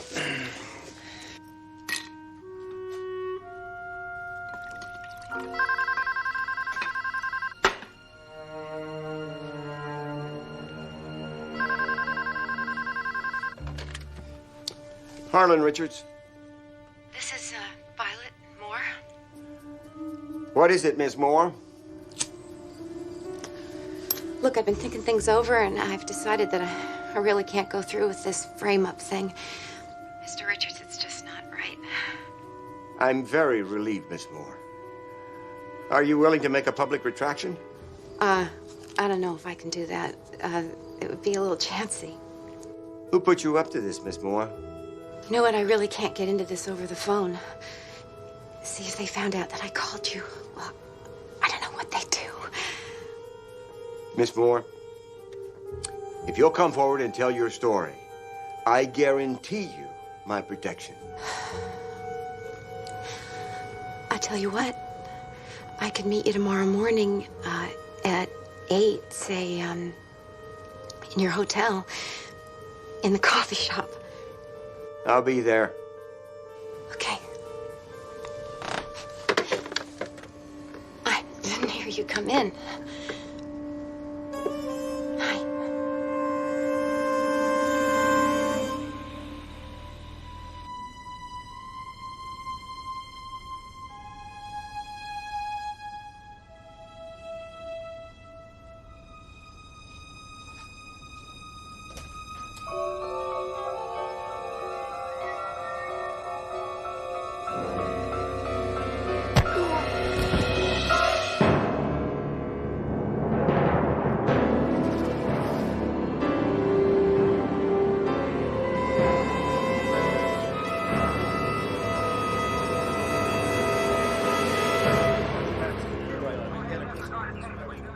Keep everybody happy.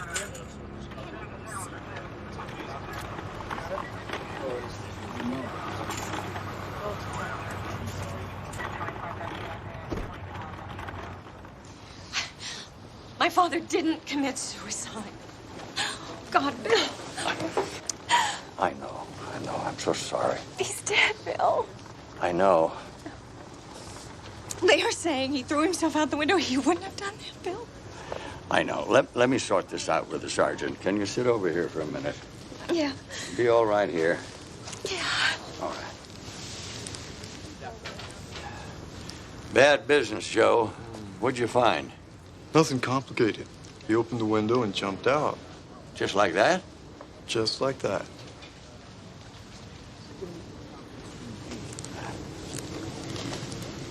Come on, Karen. You come back to the ranch with me. I don't understand it, Bill. Neither do I. We interrupt this program for a special news brief. Here is Dale Scott. The medical examiner's office has officially concluded the gubernatorial candidate Harlan Richards' death was suicide. Richards was recently accused by a former campaign worker, Violet Moore, of having an affair with her, and she was charging him with sexual harassment. Apparently distraught over the scandal, Mr. Richards jumped from his hotel room window, dying instantly. State political experts agree that the death of Harlan Richards guarantees the re-election of his opponent, incumbent Governor Ryan Allison. We'll have more on the death of Harlan Richards, including reactions from around the country. I might as well say what everybody's thinking. Congratulations on the second term, Governor Allison. We lucked out. I didn't want it this way. Everybody knows that, Ryan. Dan, you keep quiet about luck. Folks will think we're dancing on Harlan's grave. Lighten up, Al. This is good news for us all, so why not admit it? Yeah, it's a gift horse. Why look at the mouth? Absolutely.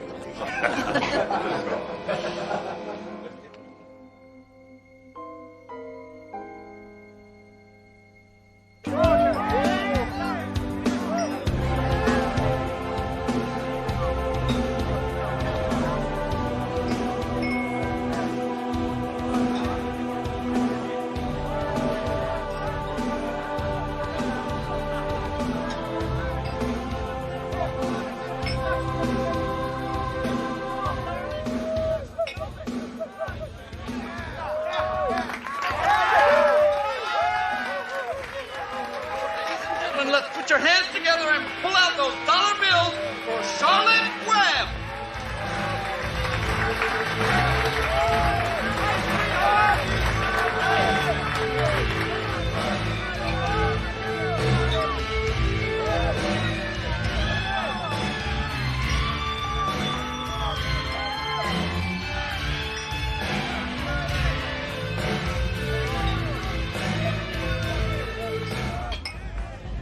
Violet, not me.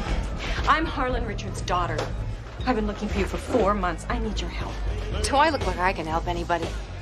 My father didn't commit suicide. He was murdered. And whoever put you up to framing him is behind it. I'm sorry. You're wasting your time. Who used you to make it look like my father had a reason to kill himself? I need to know what you know. Look, lady, I got enough trouble, see? Just leave me alone. I'll make it worth your while. Oh, yeah? How much? 50,000. In advance. And I'll tell you what I know. I can get you $50,000. Now you tell me what happened. First, I get my money. I'll tell you this much. The frame-up, your father's death, it was all about getting Allison elected governor. You get me my money, see? And I'll tell you something even better. Okay?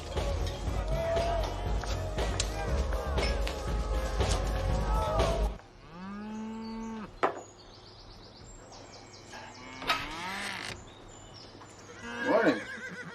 Morning, Ken. You sleep all right? Oh, great. I was afraid you might have had a problem. You slept so late. It's 8 o'clock. Yeah, that's what I mean. Afraid that just cold cereal cooks off with the flu. Oh, then I'm cooking lunch. Good morning. Morning. Morning, Della. Good morning, Bill. Thank you for inviting us. Oh, the ranch is beautiful, and the sky is incredible. Oh, I knew you'd take to it, Della. Lord knows you need a vacation. You too. Trip wear you out. You want to just rest today. No, sir. You promised me ranching, and that's why I'm here. Good man. Oh, Bill. How many for lunch, and what time do you want it? Just the ranch hands and us, 12 o'clock. There'll be 15. Yeah. Great. Microwave in the kitchen? Oh, I never use it. Makes food taste like the Sunday paper. Oh, I like real home cooking, Della. Yes. The stores are in the basement. Ken, I'll see you at the stable. Doesn't have a microwave. 15 for lunch. I bet enough food for 50. Well, you had to volunteer. While you're here roasting an entire cow, I'll be out on the range riding horses. Most of the men who settled these parts, including my daddy, came here young and illiterate. So they developed terrific memories and powers of observation. They could tell stories they heard 50 years ago and track strays across the high rock country. That's lunch. Boy's got racing blood. Okay, boys. Right. Anybody there for seconds? Come on back up. All right, help yourself. How about some bread here? You more bread? Okay, good. Looks mighty fine, Della. Ranch hands eat like they're gonna be hung in the morning, don't they? They don't even chew. No, just swallow. Time for lunch, Karen. Della, this is a good friend of mine, Karen Richards. This is Della Street, Karen, the best city lady I know. Oh, Bill, thank Bill's you. told me all about you. Thank you. Pleasure. Nice to see you, hon. Bill, could we talk? Sure thing. Excuse us. Certainly, dear. It's Harlan Richards' daughter. I know. Poor thing. So, this is all about getting Allison reelected? That's what Violet said. Well, tracking down Violet Moore was good detective work, Karen, but I don't like that part about the money. Yeah, well, I was hoping I could borrow it from you. Well, boy, that's quite a lot of money. Bill, I will pay you back every penny, I promise, as soon as the estate's settled. Well, even if you do pay her, how do you know this woman's going to keep up her end of the bargain? Why don't you go back and stay at your daddy's ranch and let me look into this? Fine. If you don't want to help me, loan me the money. I will take it up with the governor myself. Ooh, Karen. I'm sorry I bothered you. Now, don't go getting reckless. Great first session, the Governor. Oh, thanks, Bobby. Hey, you work on mending those political fences back home. Well, yeah, I'm going to need you next session. Lots of success. Thank you. Yeah. Bye. Got the whole legislature eating out of your hands. You sure know how to work them. I meant what I said. Bobby's a good man. And I don't work people, Al. How long are you going to be in Washington? Sorry, miss. Well, I leave this evening and... He will see me. I think we need to talk, Governor. Karen, I don't think this is the time or the place. Oh, then when is it? Your office keeps putting me off. Well, I wasn't aware of that. You call me next week. We'll get together. No, I think we'll talk right now.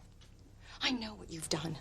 You created this whole Violet Moore scandal. My father didn't commit suicide. He was murdered, and you're behind it. Listen, I know you're upset and you don't know what you're saying.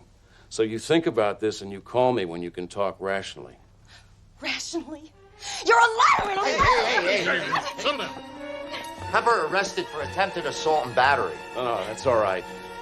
Karen, I'm sorry you're feeling this way, huh? Come on, just get her out of here. Just get her out. It's not gonna be this easy, Governor. You're gonna pay, I swear it!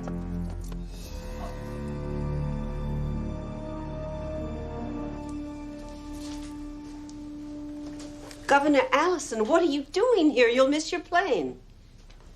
Something's come up, Rosemary. I'm not going to Washington. But for right now, I don't want to tell anyone I'm in town. Well, what is it? I'll help you. Oh, that's very kind of you, Rosemary, but this is private. I've got to make some calls, see some people, and if you'll just place the calls, you can leave. Whatever you say, Governor.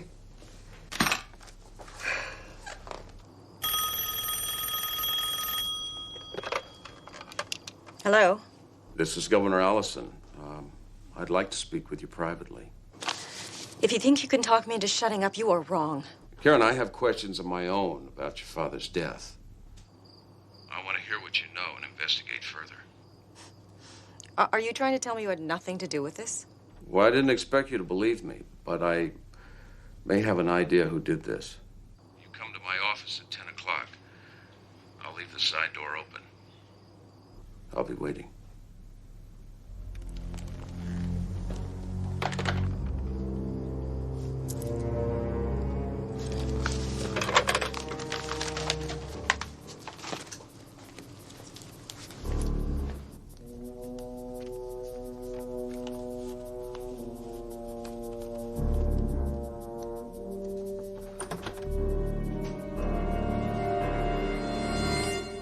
We have a lot to talk about.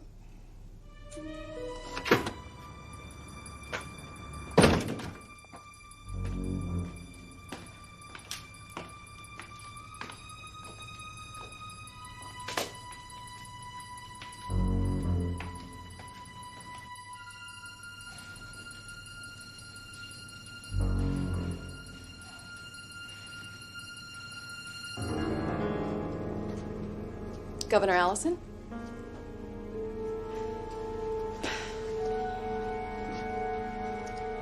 Governor,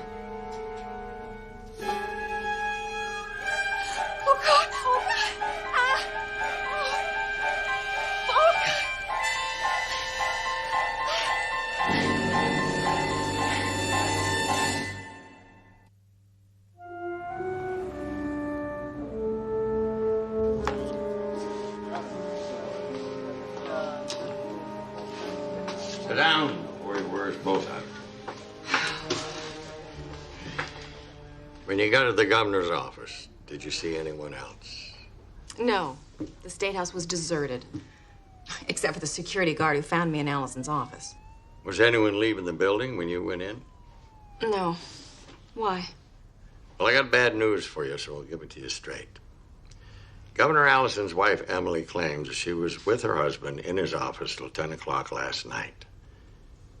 She says he was alive and well when she left him, and she saw you coming in the building as she was going out. That is a damn lie. She wasn't there. Well, the police don't believe her, do they? Right now, it's your word against hers. Violet admitted that Allison was involved in my father's death, and now I'm being framed for exposing the truth. My father's murder and Allison's are connected. That could well be. But right now, we got our hands full with this one case. Now, if we try playing more than one hand at a time, we're going home with our pockets empty. You understand? Yeah. But I don't like it. We'll see what we can do about that. Got her out on bail. Sent her over to her daddy's ranch till the hearing. They find prints? Yeah, including Karen's on the murder weapon. There's a letter opener. She must have touched it when she found him. Sounds like you got your hands full with this one. Like swatting flies. Della? You. Come sit and have coffee. Bill, did you ever think about getting a dishwasher? Oh, waste of water, waste of electricity. You still have to scrub the pots. It sure is nice of you to pitch in, though. Glad to help. Ken, my foreman tells me that you did yourself proud this morning. You never tried branding cattle before, did you? Ever saw one outside of a movie? They sure kick a lot, don't they? Oh, worse than mules. One of them get you? I'm fine, really. Well, I'm sure gonna hate to leave you two out here all by yourself, but I gotta move into town for the duration. Gotta be near my office. Bill, about your case. Dell and I want to help out. Oh, absolutely. Oh, well, I could use your help, but I promise you 2 weeks out here on the ranch. Oh, well, we've really had great fun, Bill, but, just show me your files. No use arguing, Bill. We insist. Okay, I'll book rooms for you at the hotel then. You sure you wouldn't rather stay out here on the ranch and have fun? Morning, Joe. Thought your breakfast might have wore off by now. Coffee, donuts, chips. Fred, coffee break, courtesy of Mr. McKenzie. Joe, Ken Molansky. Good investigator, works for Perry Mason. Sergeant Joe Whitehorse, Ken. Nice to meet you, Sergeant. Oh. Find anything? We found a letter from Miss Richards typed on our hotel stationery. It's a threat to the governor. Exactly what does it say? That unless the governor admits his responsibility for the murder of her father, the same thing will happen to him. A typed letter? That's a frame-up, Joe. Maybe. But you know the prosecution's going to call it key evidence. Place is all yours. Enjoy your stay, Mr. Molansky. How did he know what was in that bag? He's Navajo. He can smell right through plastic containers, even when they're sealed. Or maybe it's because I always bring him coffee, donuts, and chips.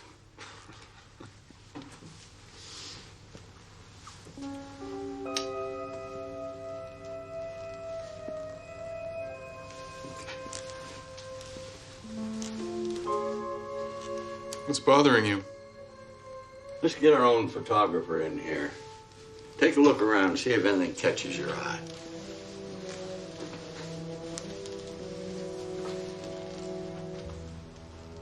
Well, yes, I think so too. Thank you. Thank you very much.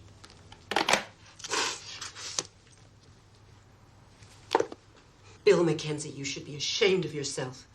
Defending Karen Richards? Governor Allison was a good man. He was a great man. That nothing girl just cut him down. She's innocent, Miss Sutter, or I wouldn't be here. You can't really believe that. I believe it. I mean to prove it. Any idea why Governor Allison canceled his trip to Washington? No, he didn't confide in me. What was he doing here in his office that night? Do you know? Yes, he was talking to your Miss Richards. I placed the call myself. Did he tell you what that call was about? I assume that he was telling her to come to her senses and stop making all those crazy accusations. He would do that, you know. Give someone a chance to back off. Instead, she killed him. So, you didn't actually hear the phone conversation? I'm not in the habit of listening to the governor's phone conversations.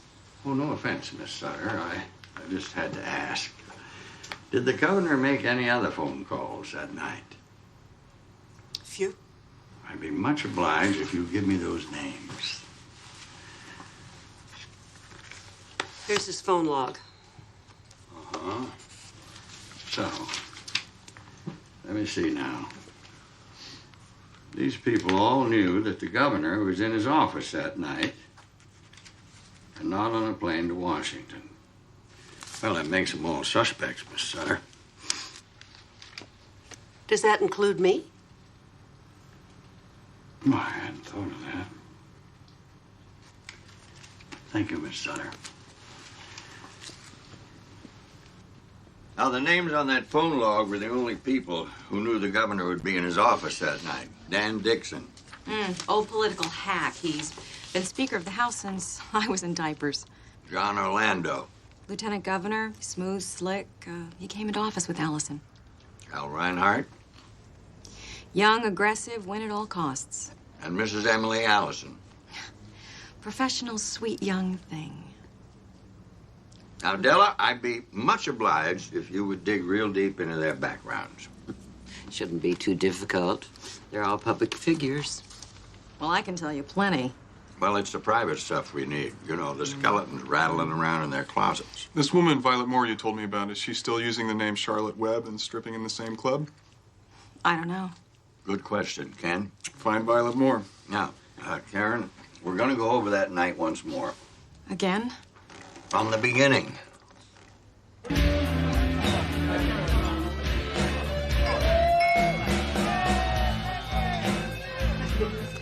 Excuse me. You know where I can find the owner? Who wants to know? Name's Melansky. I'm working with Bill McKenzie. I'm looking for Charlotte Webb. Well, you came to the wrong place. She up and quit. Could I trouble you for Charlotte's home address? Oh, it's no trouble. I ain't got it. Well, it'll probably be on her employment application if you could just look it up for me. Why don't you just talk to my personal secretary? I think we could probably work something out here. You know, it's...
It's me. Just had a run-in with a guy named Melansky. He knows about Violet.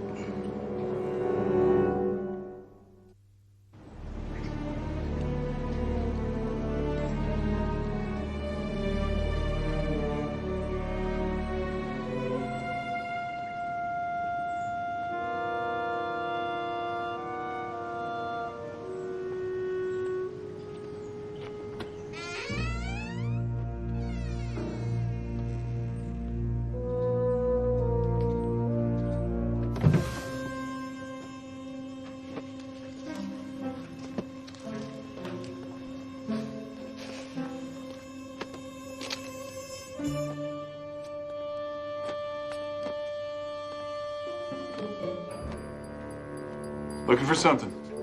Who are you? My name's Molansky. I'm a friend of Charlotte Webb's. Rang the front bell, but nobody answered. I ain't hear no bell. Maybe it's broken. I'm looking for Charlotte. You know where I can find her?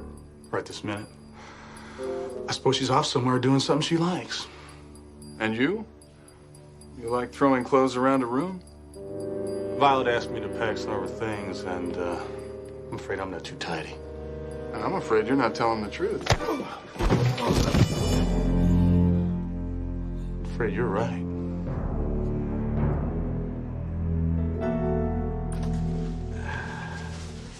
Thank you, miss.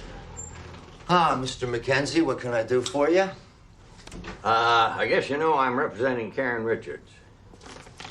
I've heard, and I won't hold it against you, but I will tell you straight out. That girl killed the best man who ever lived. Well, I'm aware that you and Allison were close. We were partners in our law firm, Allison and Reinhardt, until Ryan was elected governor. Now, Allison called you the night he was murdered.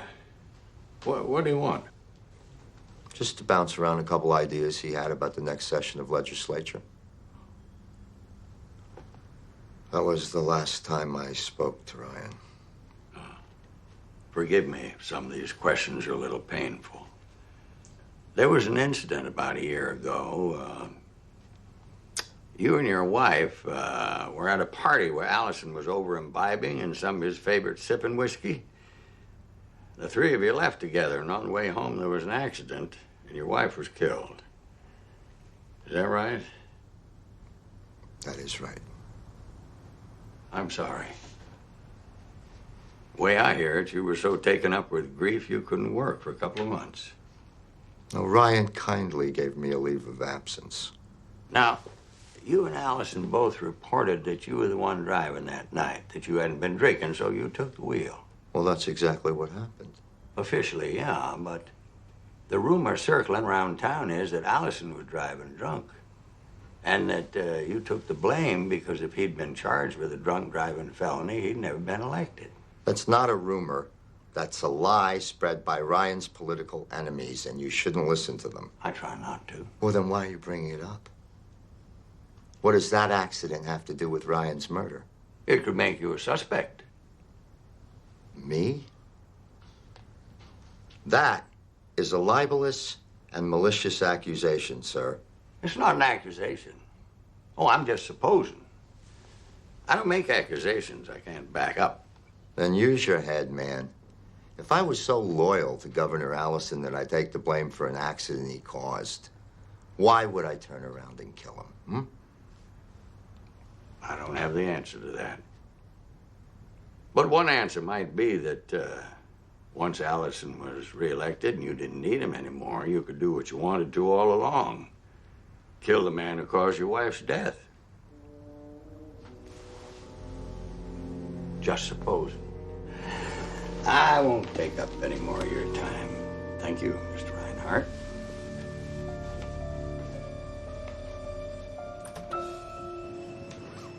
Lie still. Something might be busted. Do you want me to call 911? They'll be here in a flash. No, all right. I think. Those guys that were here, where'd they go? I don't know. When I got here, you were alone. You mind telling me what's going on?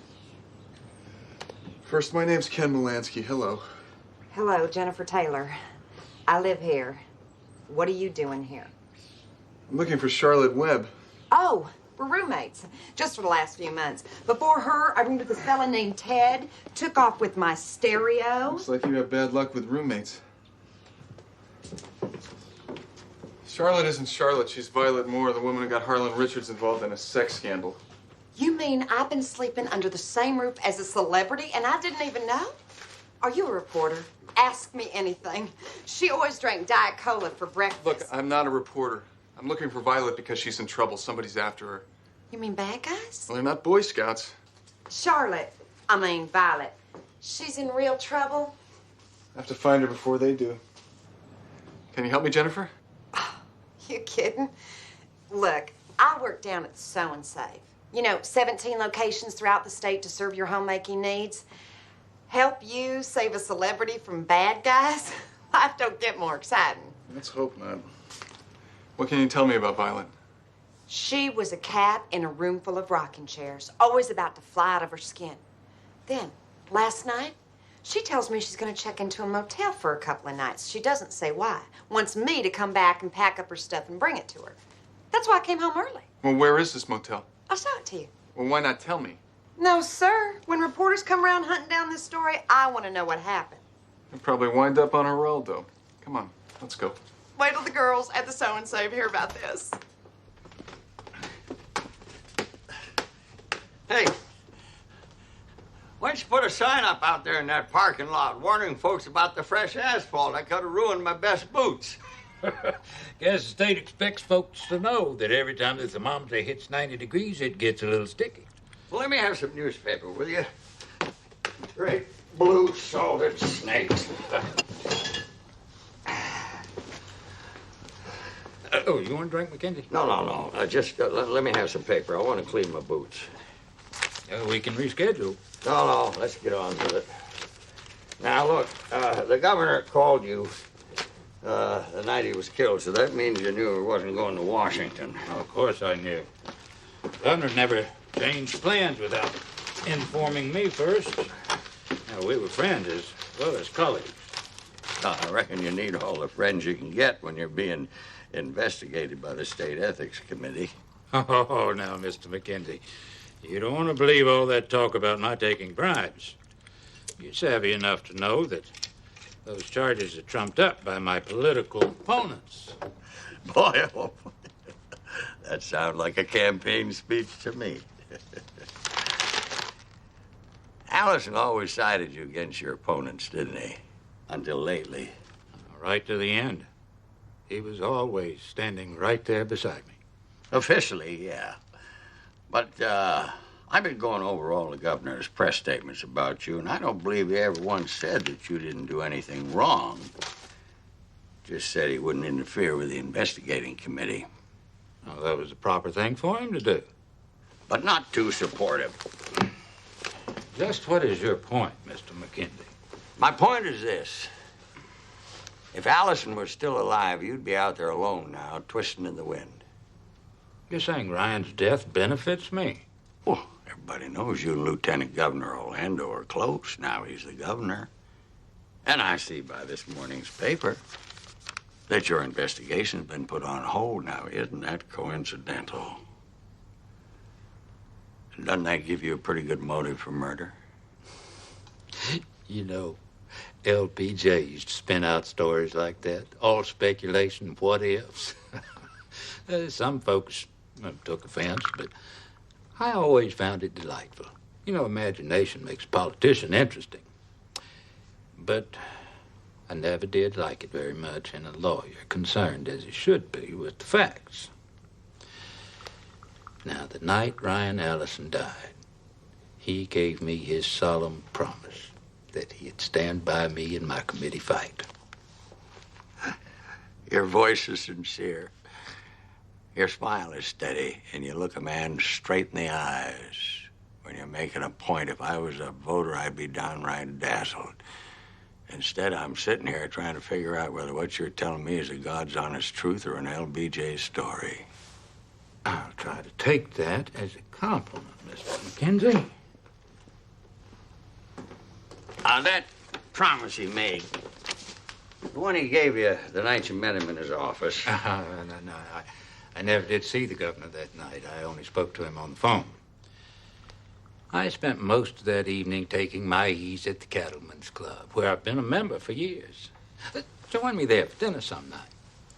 Anything else I can do to help you? You don't clean boots, do you?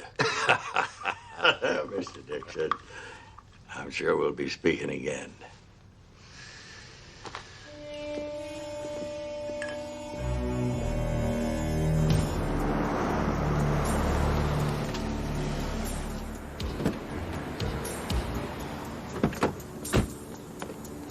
It's room number 2. Oh, my God.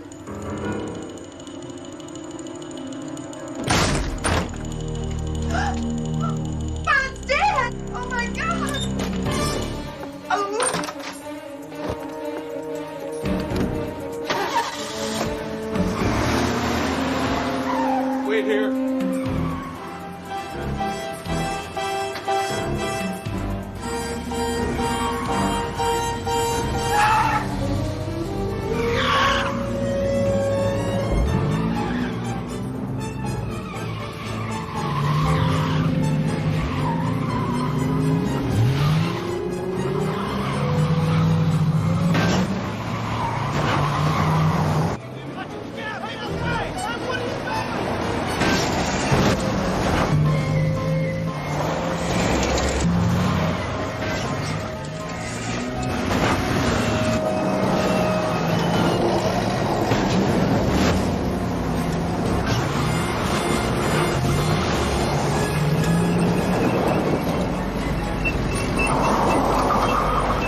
Sundown Motel, room number 2.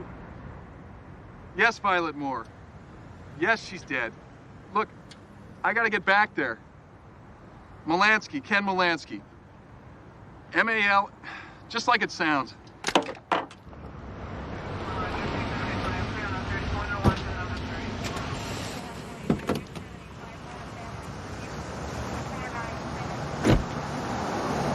What's going on, Sergeant? You reported a murder, Mr. Molansky. Yeah, Violet Moore. Where's Jennifer? I arrived here with Jennifer Taylor, her roommate. Miss Moore was dead on the floor, shot by the look of it. Saw a man go out the bathroom window. Pursued him. He got away. Will you step this way? After you.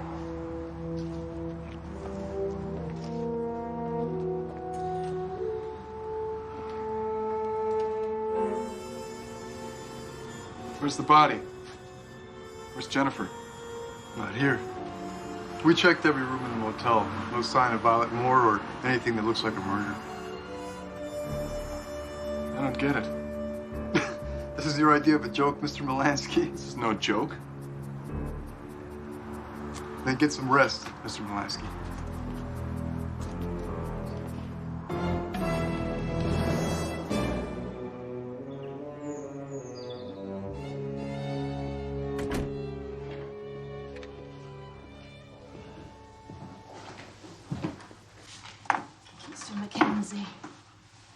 Please forgive me for intruding, Ms. Allison. This got to be a very, very hard time for you.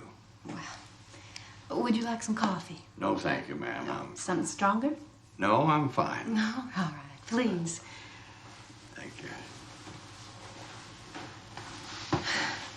We're never prepared for things like this, are we? Murder.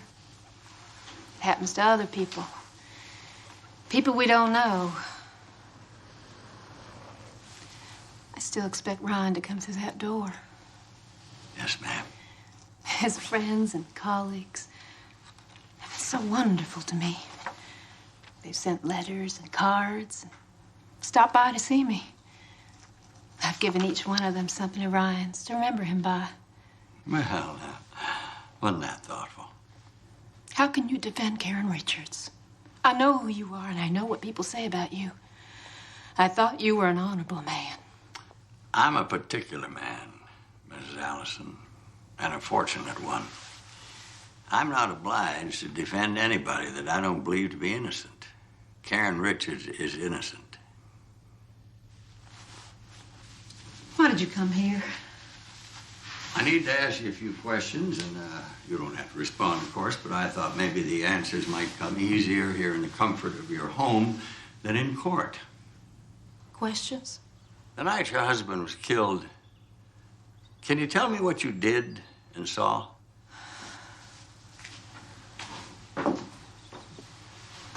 I went to Ryan's office, and I was with him from 9:30 to just before 10. When did you see Miss Richards? As I was driving away from the State House. From the parking lot? Yes, Well, you must have got a good look at her. That lot's very brightly lit. that's right. Well, how come you saw her and she didn't see you? Maybe she was so intent on killing my husband, she didn't notice me or anything else. She looked furious. Are there any other questions, Mr. Mackenzie? No, ma'am. No, you've been most helpful. You seriously think I killed my husband? I know Karen Richards didn't. What possible motive would I have? Well, I've been asking myself that very question, and I'm stumped. Good day, Miss Allison.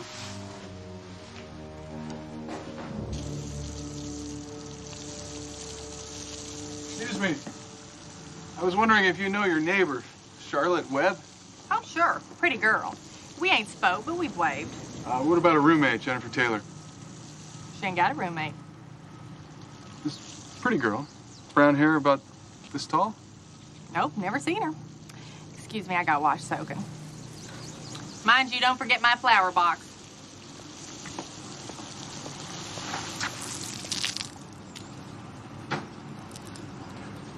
I know her. Jennifer Taylor. Yeah, I've seen her coming and going over at Charlotte's. Seen her where she works. You frequent the so-and-save. Drifters. Strip club. Jennifer strips there? You seen her? Every chance I get. Thanks. Mackenzie's dug up enough dirt to bury us all. Maybe you, buddy. I'm clean as a whistle. Save the pious act for the voters. Hell, I know better. Are you accusing me of something, Dan? Gentlemen, let's not shoot ourselves in the foot arguing. All this is going to turn out just fine so long as we stick together. Excuse me. I don't want to interrupt, but I didn't see a secretary out here. Mr. McKenzie, what a pleasure. Come right in. Please, sit down. Sir, You caught us smack in the middle of a policy meeting. Oh, well, that's some job you fellas have. Trying to figure out what the voters want and then giving it to them. That's what politicians do, Mr. McKenzie. Oh, I used to think so. Oh, sounds like you don't care for politicians. Oh, I do some. Yeah, Lincoln was a politician, and Jefferson, and a few others. Of course, we haven't seen their like in some time, but with a little luck, we will again someday. In the meantime, you're busy trying to destroy this administration. You misread me, gentlemen. All I'm after here is the truth. So if whichever one of you fellas killed the governor will just step forward, then we'll be done with it. I've got work to do. Talk to you later, John. You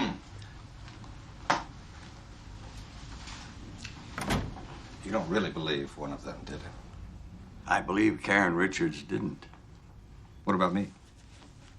You think I did it? Allison's dead and you're the governor. Isn't that what you always wanted? Fate, Mr. McKenzie.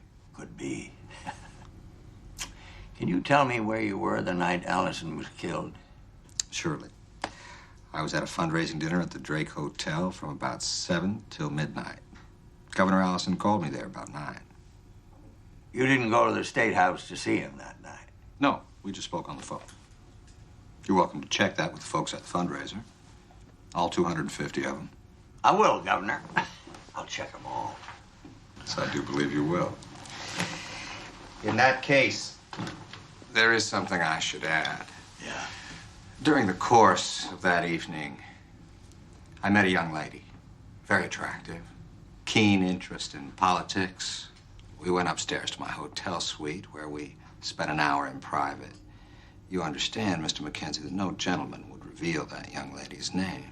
Wouldn't dream of asking, Mr. Orlando. So, you can't prove that you were at that fundraiser the whole evening, is that it? Maybe not, but you can't prove I wasn't. Where have you been? Why weren't you at your desk? Mr. McKenzie told me he wanted a cup of coffee, so I had to go all the way down to the commissary to get it. Thank you, thank you. I'll drink this on the way out. Did I do anything wrong? I don't know if Jennifer's alive or dead. All I know is that she worked at the strip club. Well, that neighbor saw her coming and going at Violet Moore's, and maybe she lives somewhere else. And her real address would probably be on file at the strip club. The owner, Donovan, may be waiting for you. Probably. Well, let me take a run at it. Well, what am I supposed to do? Well, come here. Give Della a hand sorting through these police reports. Here you are. Live dangerously.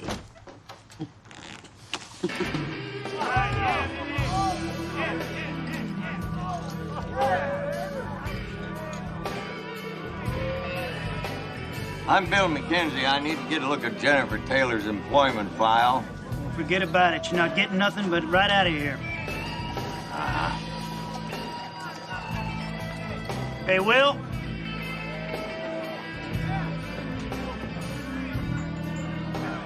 Hey! I warned you. Take care of him, Will. Yes, sir.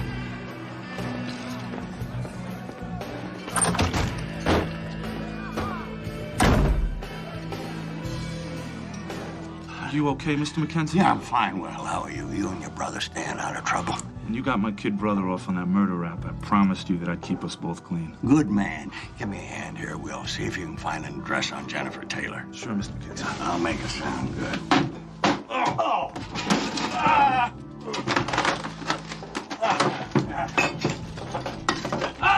Oh! Oh! Ah! It's you! Oh! Ah! Oh! Yeah. Ah! Ow!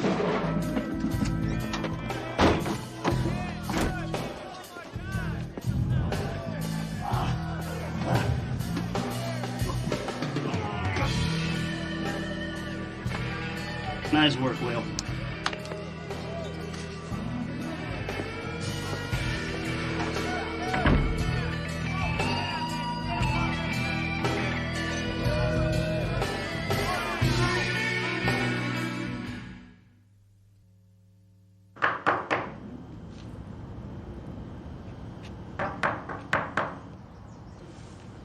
Can I help you?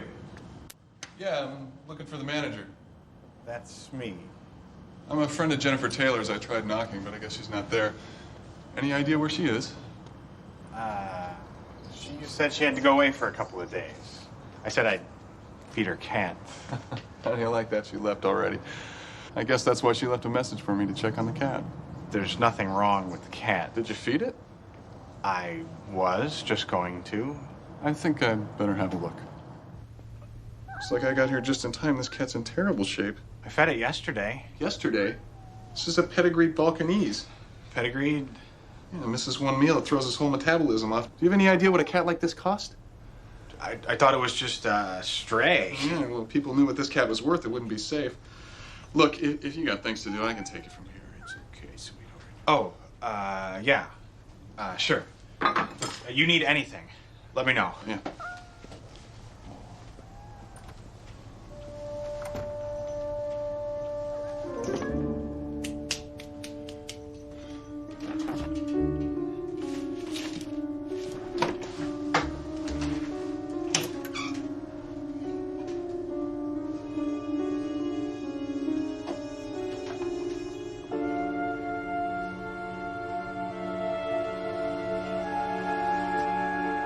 What happened next, Sergeant Whitehorse? After we received... Oh, I had a notion or two she thought was worth checking. That lady worked too hard. When we arrived at the governor's office, we found him dead from an apparent stab wound to the chest. Who else was present? A security guard and Miss Richards. I show you People's Exhibit 15. Have you seen this before, Sergeant? Yes. Where was that? I discovered it while conducting an examination of the crime scene. The governor's office? Yes. Will you read that letter to the court? I won't let you get away with what you've done. Either you clear my father's name, or I swear you'll pay. Will you read the signature, please? Karen Richards. I never wrote that. I know. No further questions. Mr. McKenzie? Miss Whitehorse, was that letter handwritten or typed? The letter was typed. And the signature? Typed. And you have no knowledge that Karen Richards typed it, do you? No, sir. Now, Sergeant, I'll call your attention to People's Exhibit 13 and ask if you can identify it. Yes, it has my mark. Is this the murder weapon that killed Governor Allison? Yes, sir, it is. I have no further questions. I'm telling you, Miss Taylor never got her prescription. You filled it yourself. Okay, well, listen, make sure it goes out this afternoon. Now, she's staying at a friend's. Do you have the address? 1414 Mesa, that's right. So you got a clear look at the defendant? Yes, I did. She practically ran into me. She was in such a hurry. Did she appear upset? She looked like she was in a rage. Did you attempt to stop her? Well, I never dreamed she could get past our security. No further questions? That is a total lie. Yes, I know. No questions, but defense reserves the right to recall this witness at a later time. The people rest. Call your first witness, Mr. McKenzie. I call Rosemary Sutter to the stand. Now, Miss Sutter, would you tell us what duties you performed as Governor Allison's executive assistant? I was responsible for his schedule, his travel arrangements, his speaking engagements, his daily agenda. I screened and placed all his phone calls. I took dictation, and I processed his mail. Would it be right to say that on a day-to-day basis, you looked after the governor's life? I only did what an executive's assistant does, Mr. Mackenzie. Oh, I think you're being too modest. Miss Sutter, didn't people around the governor keep telling him how lucky he was to have an executive assistant as devoted as you? I took my work seriously, if that's what you mean. You say that you processed the governor's mail. Does that mean you opened and read it? Yes, generally. The only exception would be letters marked personal. Did you open and read this letter, People's Exhibit 15, allegedly sent by Karen Richards and written on stationery from the Stanford Hotel? No, I did not. This letter was marked personal. However, the day the governor received it, he showed it to me. The letter disturbed him, and for good reason, as it turns out. Your Honor, move to strike all the witnesses' response after the word no. Granted. It shall be stricken. Now, the day after the murder, you went over to the Stanford Hotel, didn't you? I did not. The desk clerk at the hotel is present in this courtroom, Mr. Butler. Mr. Butler is ready to testify that the morning after Governor Allison was killed, he saw you in the hotel lobby. Now, what were you doing there, Miss Sutter? The press was all over me at the State House, demanding that I make a statement. They wouldn't let me alone. I needed some peace and quiet, so I went over to the hotel for breakfast. The same hotel that Karen Richards had stayed in. You know what I think, Miss Sutter? I think that you went over to the Stanford Hotel for the express purpose of getting some of this hotel stationery, and then you typed this threatening letter over Miss Richards' name. Now, if you like, I can produce expert testimony that this letter was typed on your typewriter. Am I right about that, Miss Sutter?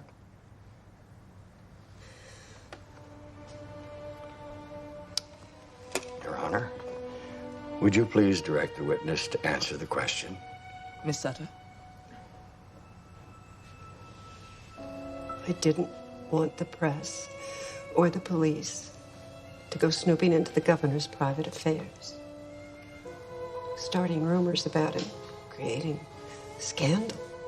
So, you were being loyal to the governor when you wrote this letter, weren't you? It seemed obvious to me that Karen Richards had killed him. I was just trying to protect his name. Was that so bad? Did you write this letter? Yes, I did. Thank you, Miss Sutter.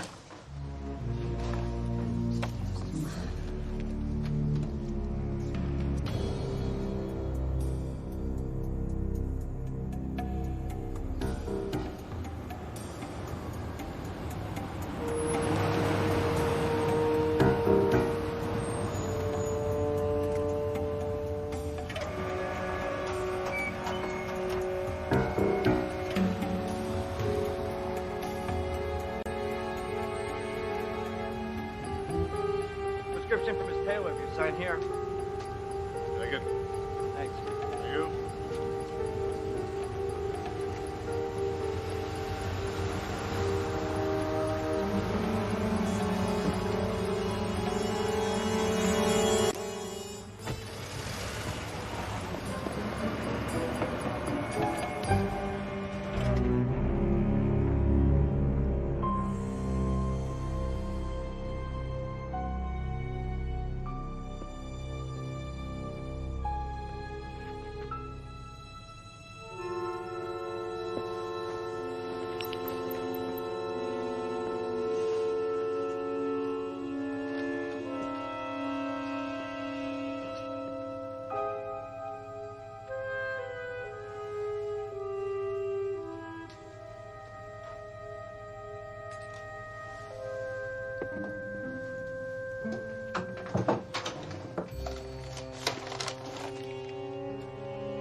It astounds me. Any guy can come in off the street, break into your house. I mean, what is the world coming to? I'm looking for Jennifer Taylor. I don't know anybody by that name. Mr. Steele, her prescription was delivered here. What are you, a cop? You broke into my house, and you're asking me questions? You got a lot of nerve. So do you. Yeah, she was here with me. She lived here. But then I kicked her out. You know why? Because she was sloppy and a loser. Anything else? Do you know where she went? I have no idea, and I couldn't care less. Is that about it? Get him out of here. Thanks for your hospitality. The defense calls Governor John Orlando to the stand. You are the governor of this state, are you not, Governor Orlando? Yes, I am. And just how did you become governor? As lieutenant governor, I was sworn in after Governor Allison was murdered. If you would kindly tell us where you were the night Governor Allison was murdered. I was at the Drake Hotel, attending a political fundraiser. Now, at this fundraiser, did you run into anyone besides other politicians? A young woman, perhaps? Yes, I did. She approached me, told me she was interested in politics, and asked if we could talk in private. Did you agree to that? Of course. Why wouldn't I? Where did this private conversation take place? Upstairs in my hotel suite. In the living room of my hotel suite. I am a bachelor, Mr. Mackenzie. I'm allowed to entertain young ladies as best I can. Now, you live 2 blocks away from the Drake Hotel. Why would you book a hotel room so close to your home? Very often during political functions, it's convenient to have a suite for private discussions. Do you recall what time you and the young lady went upstairs? I'd say between 9:30 and 10. And what time did she leave? I don't really recall. That late. Governor Orlando, what was this young woman's name? Mr. Mackenzie, I cannot compromise her by revealing her name. Oh, I understand. In that case, I have no further questions. No questions, Your Honor. Defense calls as its next witness Robert Fowler. Now, Mr. Fowler, will you tell us what you do for a living? I'm a waiter employed by the Drake Hotel. And were you on duty the night Governor Allison was killed? Yes. I was working room service that night. And on that night, did you have occasion to deliver room service room 228? Yeah. Governor Orlando ordered champagne, and I delivered it to his suite. What time was that? About 9:45. Now, while you were in this hotel suite, did you see anyone else besides the governor? No, but I knew there was a woman in the room. How'd you know that? Well, I saw a lady's suit jacket tossed over the back of a chair. It was gray and had a watch hanging on the lapel. Oh. What kind of a watch? A watch in an antique gold setting. Had roses on it. Looked very old. Maybe Edwardian. Why, are you an expert on antique jewelry? Not exactly, but my father was a jeweler, so I always noticed nice pieces like that. Antique lapel watch. Now, would you be able to recognize this watch if you saw it again? Sure. I've never seen anything like it. If the court please, I would ask Mrs. Emily Allison to stand. Objection, Your Honor. I don't see the relevancy. Mr. Mackenzie, what's this all about? Your Honor, there are several people who had reason to wish Governor Allison dead besides Miss Richards. In a matter as grave as this, I would ask for the widest possible latitude. I assure Your Honor that this pursuit is not frivolous. You may proceed. Objection overruled. Thank you, Your Honor. Mrs. Allison?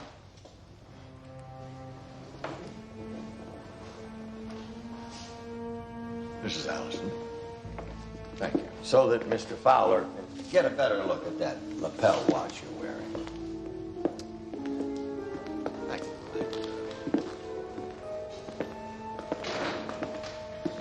Thank you, Mrs. Allison. Now, Mr. Fowler, take your time. Is this the same watch that you saw in the hotel suite that night?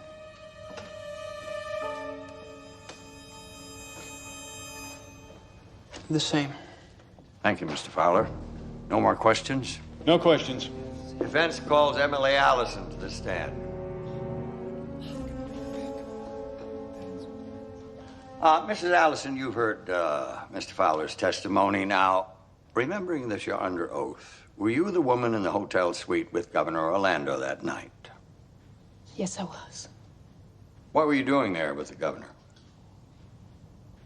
I don't think that's anyone's business. Oh, Mrs. Allison, I have no interest whatever in your personal life, but your actions on the night of the murder are of considerable importance given your earlier testimony. Now, how long were you in that hotel suite with the governor?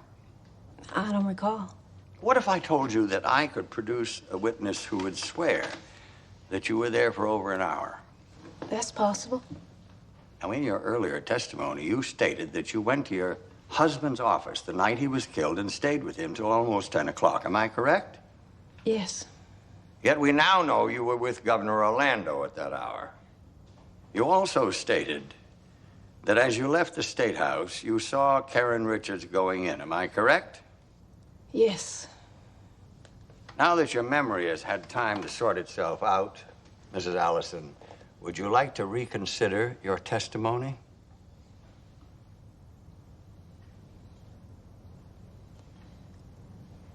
I was mistaken. I didn't see Karen Richards that evening. Because you weren't there. No more questions. No questions. I call Dan Dixon to the stand.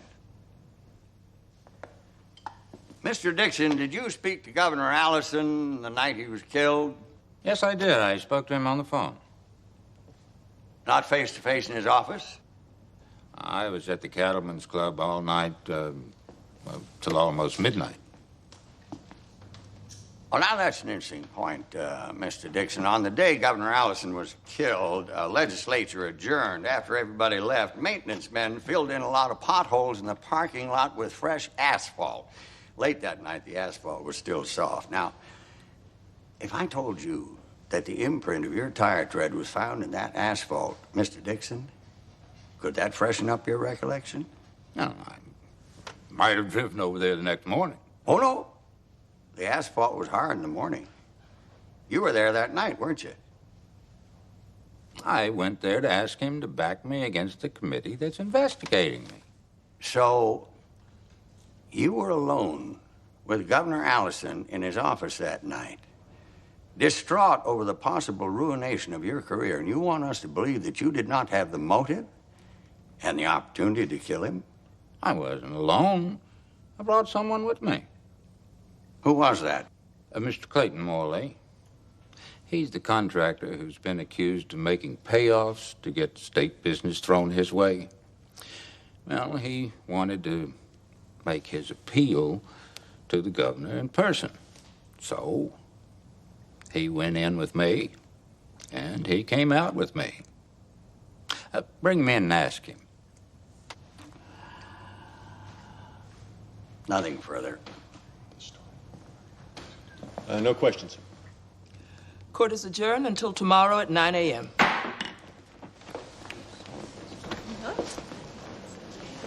How's our side doing? Oh, we're holding our own. Just hang in there. What's going on? Well, we knocked down Emily Allison's testimony, but since she wasn't there, she couldn't have killed him. Orlando's a liar, but now he's got an alibi. So is Dixon. I don't think Rosemary Sutter did it, so Reinhardt is our only suspect. I'll be doggone if I know how to prove it. I think you can. I've got something.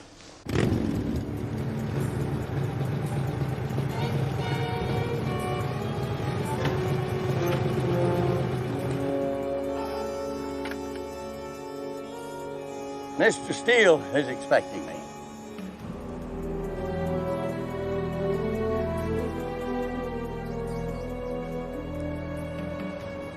Johnny, been a while. Let's make it fast, my friend, because in a minute I'm going to kick you off my spread. I know you're hiding this girl. For the life of me, I don't know why. But unless you produce her, I'll be back in an hour with a warrant for your arrest.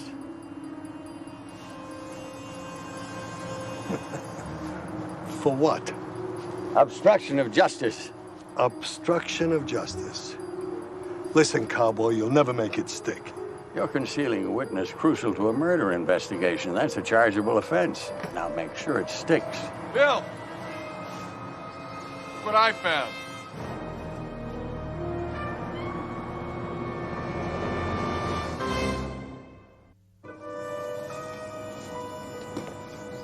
Thought you were dead. That death was a setup, so we'd stop looking for her. You gotta come with us, miss. She doesn't have to go with anybody, do you, sweetheart? You made sexual accusations against Harlan Richards, so his death would look like a suicide, but you and I know better about that, don't we, Miss Moore? I never... Violet. You want Karen Richards convicted, Miss Moore, for a murder she didn't commit? You got one death on your conscience, you want two? Violet, would you wait for me in the study, please? You like being pushed around by this fellow, Miss Moore? You're gonna live this way the rest of your life? Is what he wants more important than doing right? Johnny, did you ever really love me? Sure I loved you, huh? And I treated you okay. Getting her hooked on drugs was okay. Nobody can hook anybody on drugs. They do it to themselves. But you knew when you threw me out of the house What? that time that I would do anything for money. Anything for you. Including lie about having an affair with Harlan Richards, didn't you? You're a junkie. She's lying. Not now, she isn't. Jennifer Taylor. She's the one that set me up. I figured you worked for Johnny. Anything he wants, anytime he wants it. Should have gone when you could, fellas. You can't let them go. Oh, heck, Miss Moore. Let's get out of here. I'm warning you.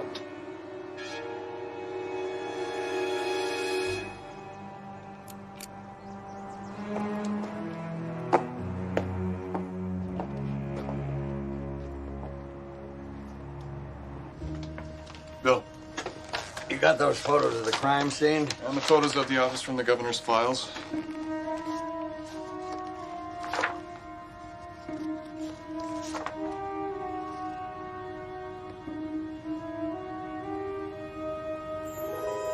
Well, I'll be doggone. Yeah.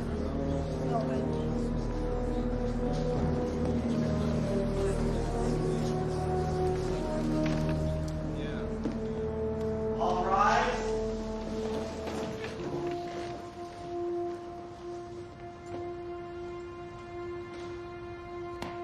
May be seated. Mr. McKenzie? I'd like to recall Rosemary Sutter to the stand. Now, Miss Sutter, I'm going to show you a list of documents which the police found in Governor Allison's office. I want you to examine this list carefully.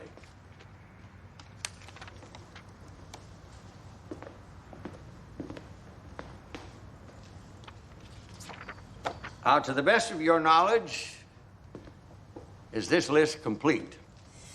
No, sir, it's not. What's missing? A fax was sent to Governor Allison's office at 7:49, the night he was killed. Well, how can you be so sure of the date and the time? The governor asked me to check the ID number and to get a duplicate. What was so important about this particular fax? It was a document that he'd requested, an audit of the Pharmacol Corporation. And why was the Pharmacol Corporation so interesting? They were doing a lot of construction for the state, and Governor Allison had heard rumors that it was really a front for organized crime. He was conducting a private investigation. And this fax that came in that night was part of the evidence? Yes. He asked me to obtain the duplicate as discreetly as possible. Thank you. Now, I'm going to show you Defense Exhibit G, Miss Sutter. This is a picture of the governor's desk as it was normally kept. Now, is this accurate? Is that the way it normally looked? Yes. Yes, it is. Mm-hmm. Thank you, Miss Sutter. You've been very helpful. What is Johnny Steele to you, Miss Moore? We were lovers Did you live with him for a period of time? for about 2 years. And when did you stop living with him? About 6 months ago. Is it true that Mr. Steele is currently under indictment by the federal government on racketeering charges? Objection. Relevancy. This is all going to tie together, Your Honor. Overruled. Yes. Do you know of any connection between Johnny Steele and the Pharmacold Corporation? Sure. He practically owns it. And did he have a special interest in the last gubernatorial election? Yes. He said that if Allison had won, that he could keep all his dirty little deals a secret. He told you that? Yeah, he told me that. Now, for a while there, it looked like Harlan Richards might win the election. What, if anything, did Johnny Steele do about that? He had me make sexual accusations against Harlan Richards. How did he get you to do that? When I lived with him, he started me on drugs. I got hooked. And then when he got sick of me, he kicked me out. Said I was a junkie. I'd never be anything else. So when he came around again and wanted me to lie for him, he knew I'd do it. I needed the money. I had to have the money. For drugs? Yes. Were these accusations true? Did you have an affair with Mr. Richards? No, I never did.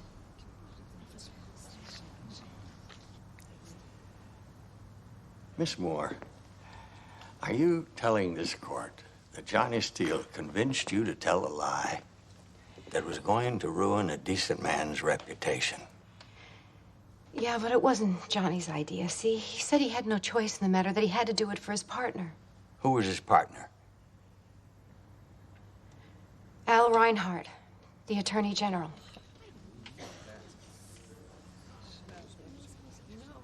Thank you, Miss Moore. I appreciate what it took for you to come forward today. No more questions. No questions. Defense calls Al Reinhardt to the stand. Mr. Reinhardt, I'd like you to examine Defense Exhibit H, which I'm handing to you now. Mr. Reinhardt, before you became Attorney General, were you and Governor Allison partner in a law firm? Yes, we were. Mr. Reinhardt, would you describe this document to the court? It's a standard contract for legal representation between my firm and the client. And according to this contract, who was Allison and Reinhardt representing? The Pharmacold Corporation. Were you aware that Johnny Steele controlled the Pharmacold Corporation when you agreed to represent it? No, I was not. No, I had no direct contact with Mr. Steele. We merely did some routine legal work for them, contract review, that sort of thing. So while your partner, Allison, was busy being governor, you involved the law firm with a known racketeer. I had no knowledge of that connection. Oh, we've heard testimony that Johnny Steele wanted Allison reelected. Now we know why. It wasn't Governor Allison Johnny Steele wanted in the State House. It was you, his silent partner in crime, the Attorney General. That is a lie. I have no connection whatsoever to Johnny Steele. Isn't it true that you masterminded the sexual accusations against Harlan Richards so his death would look like a suicide? As far as I know, Harlan jumped out that window. Am I being accused of a crime you can't prove even happened? Oh, I don't have to do that, Mr. Reinhardt. I have evidence to prove that you killed Governor Allison. Objection. Relevancy. We're not here to try the Attorney General, Your Honor. Karen Richards is on trial for murder. Any evidence to the contrary should be admissible. You may proceed, Mr. McKenzie. Objection overruled. Thank you, Your Honor. You knew that Governor Allison was quietly investigating the Pharmacold Corporation, didn't you? And that worried you. I have no idea what you're talking about. When Allison got that fax and called you demanding that you come to his office, you knew the jig was up, didn't you? You knew you were going to jail.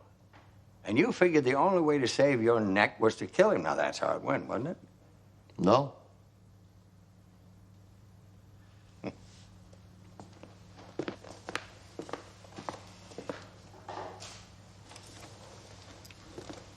Mr. Reinhardt, would you identify this object, People's Exhibit 13, for the court? It's solid gold letter opener. There's an inscription there on the blade. Will you read it? The voting's done, we won, and the date 11/5/93. Where did this letter opener come from, Mr. Reinhardt? Governor Allison's wife, Emily, had this made as a memento of his election victory. Oh, was this one of a kind, or were there others? Well, Mrs. Allison gave letter openers to the small group of people closest to Ryan. You still have your letter opener, Mr. Reinhardt? Of course. I'm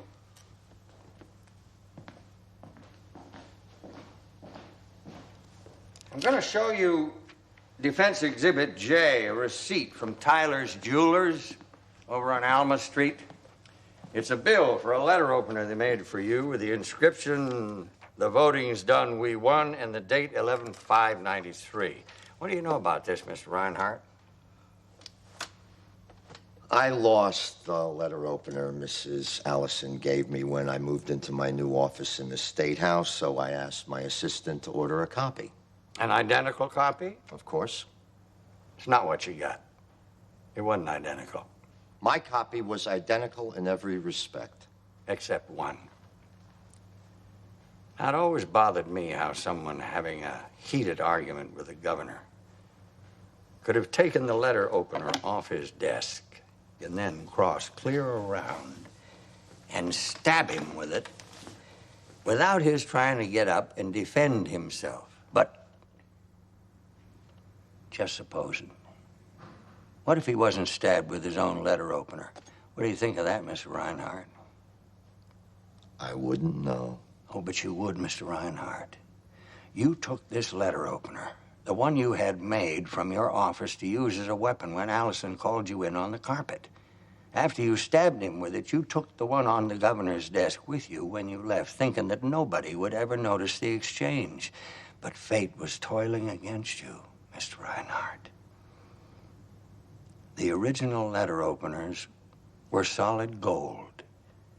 Your copy was gold plate over lead.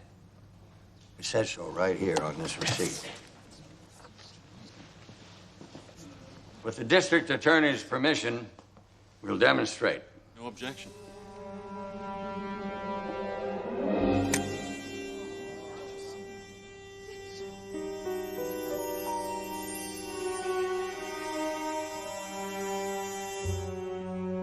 I reckon your assistant was trying to save you money, Mr. Reinhardt.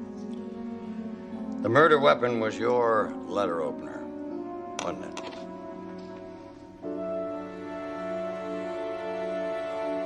I'd better not say anything further. That's a good choice. Move for dismissal.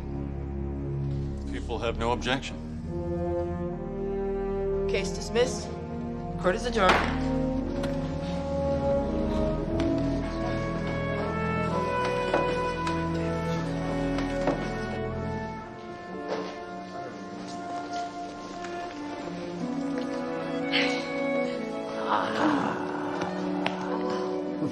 Thank you. Thank you for me and for my father. I'm so glad we got this sorted out.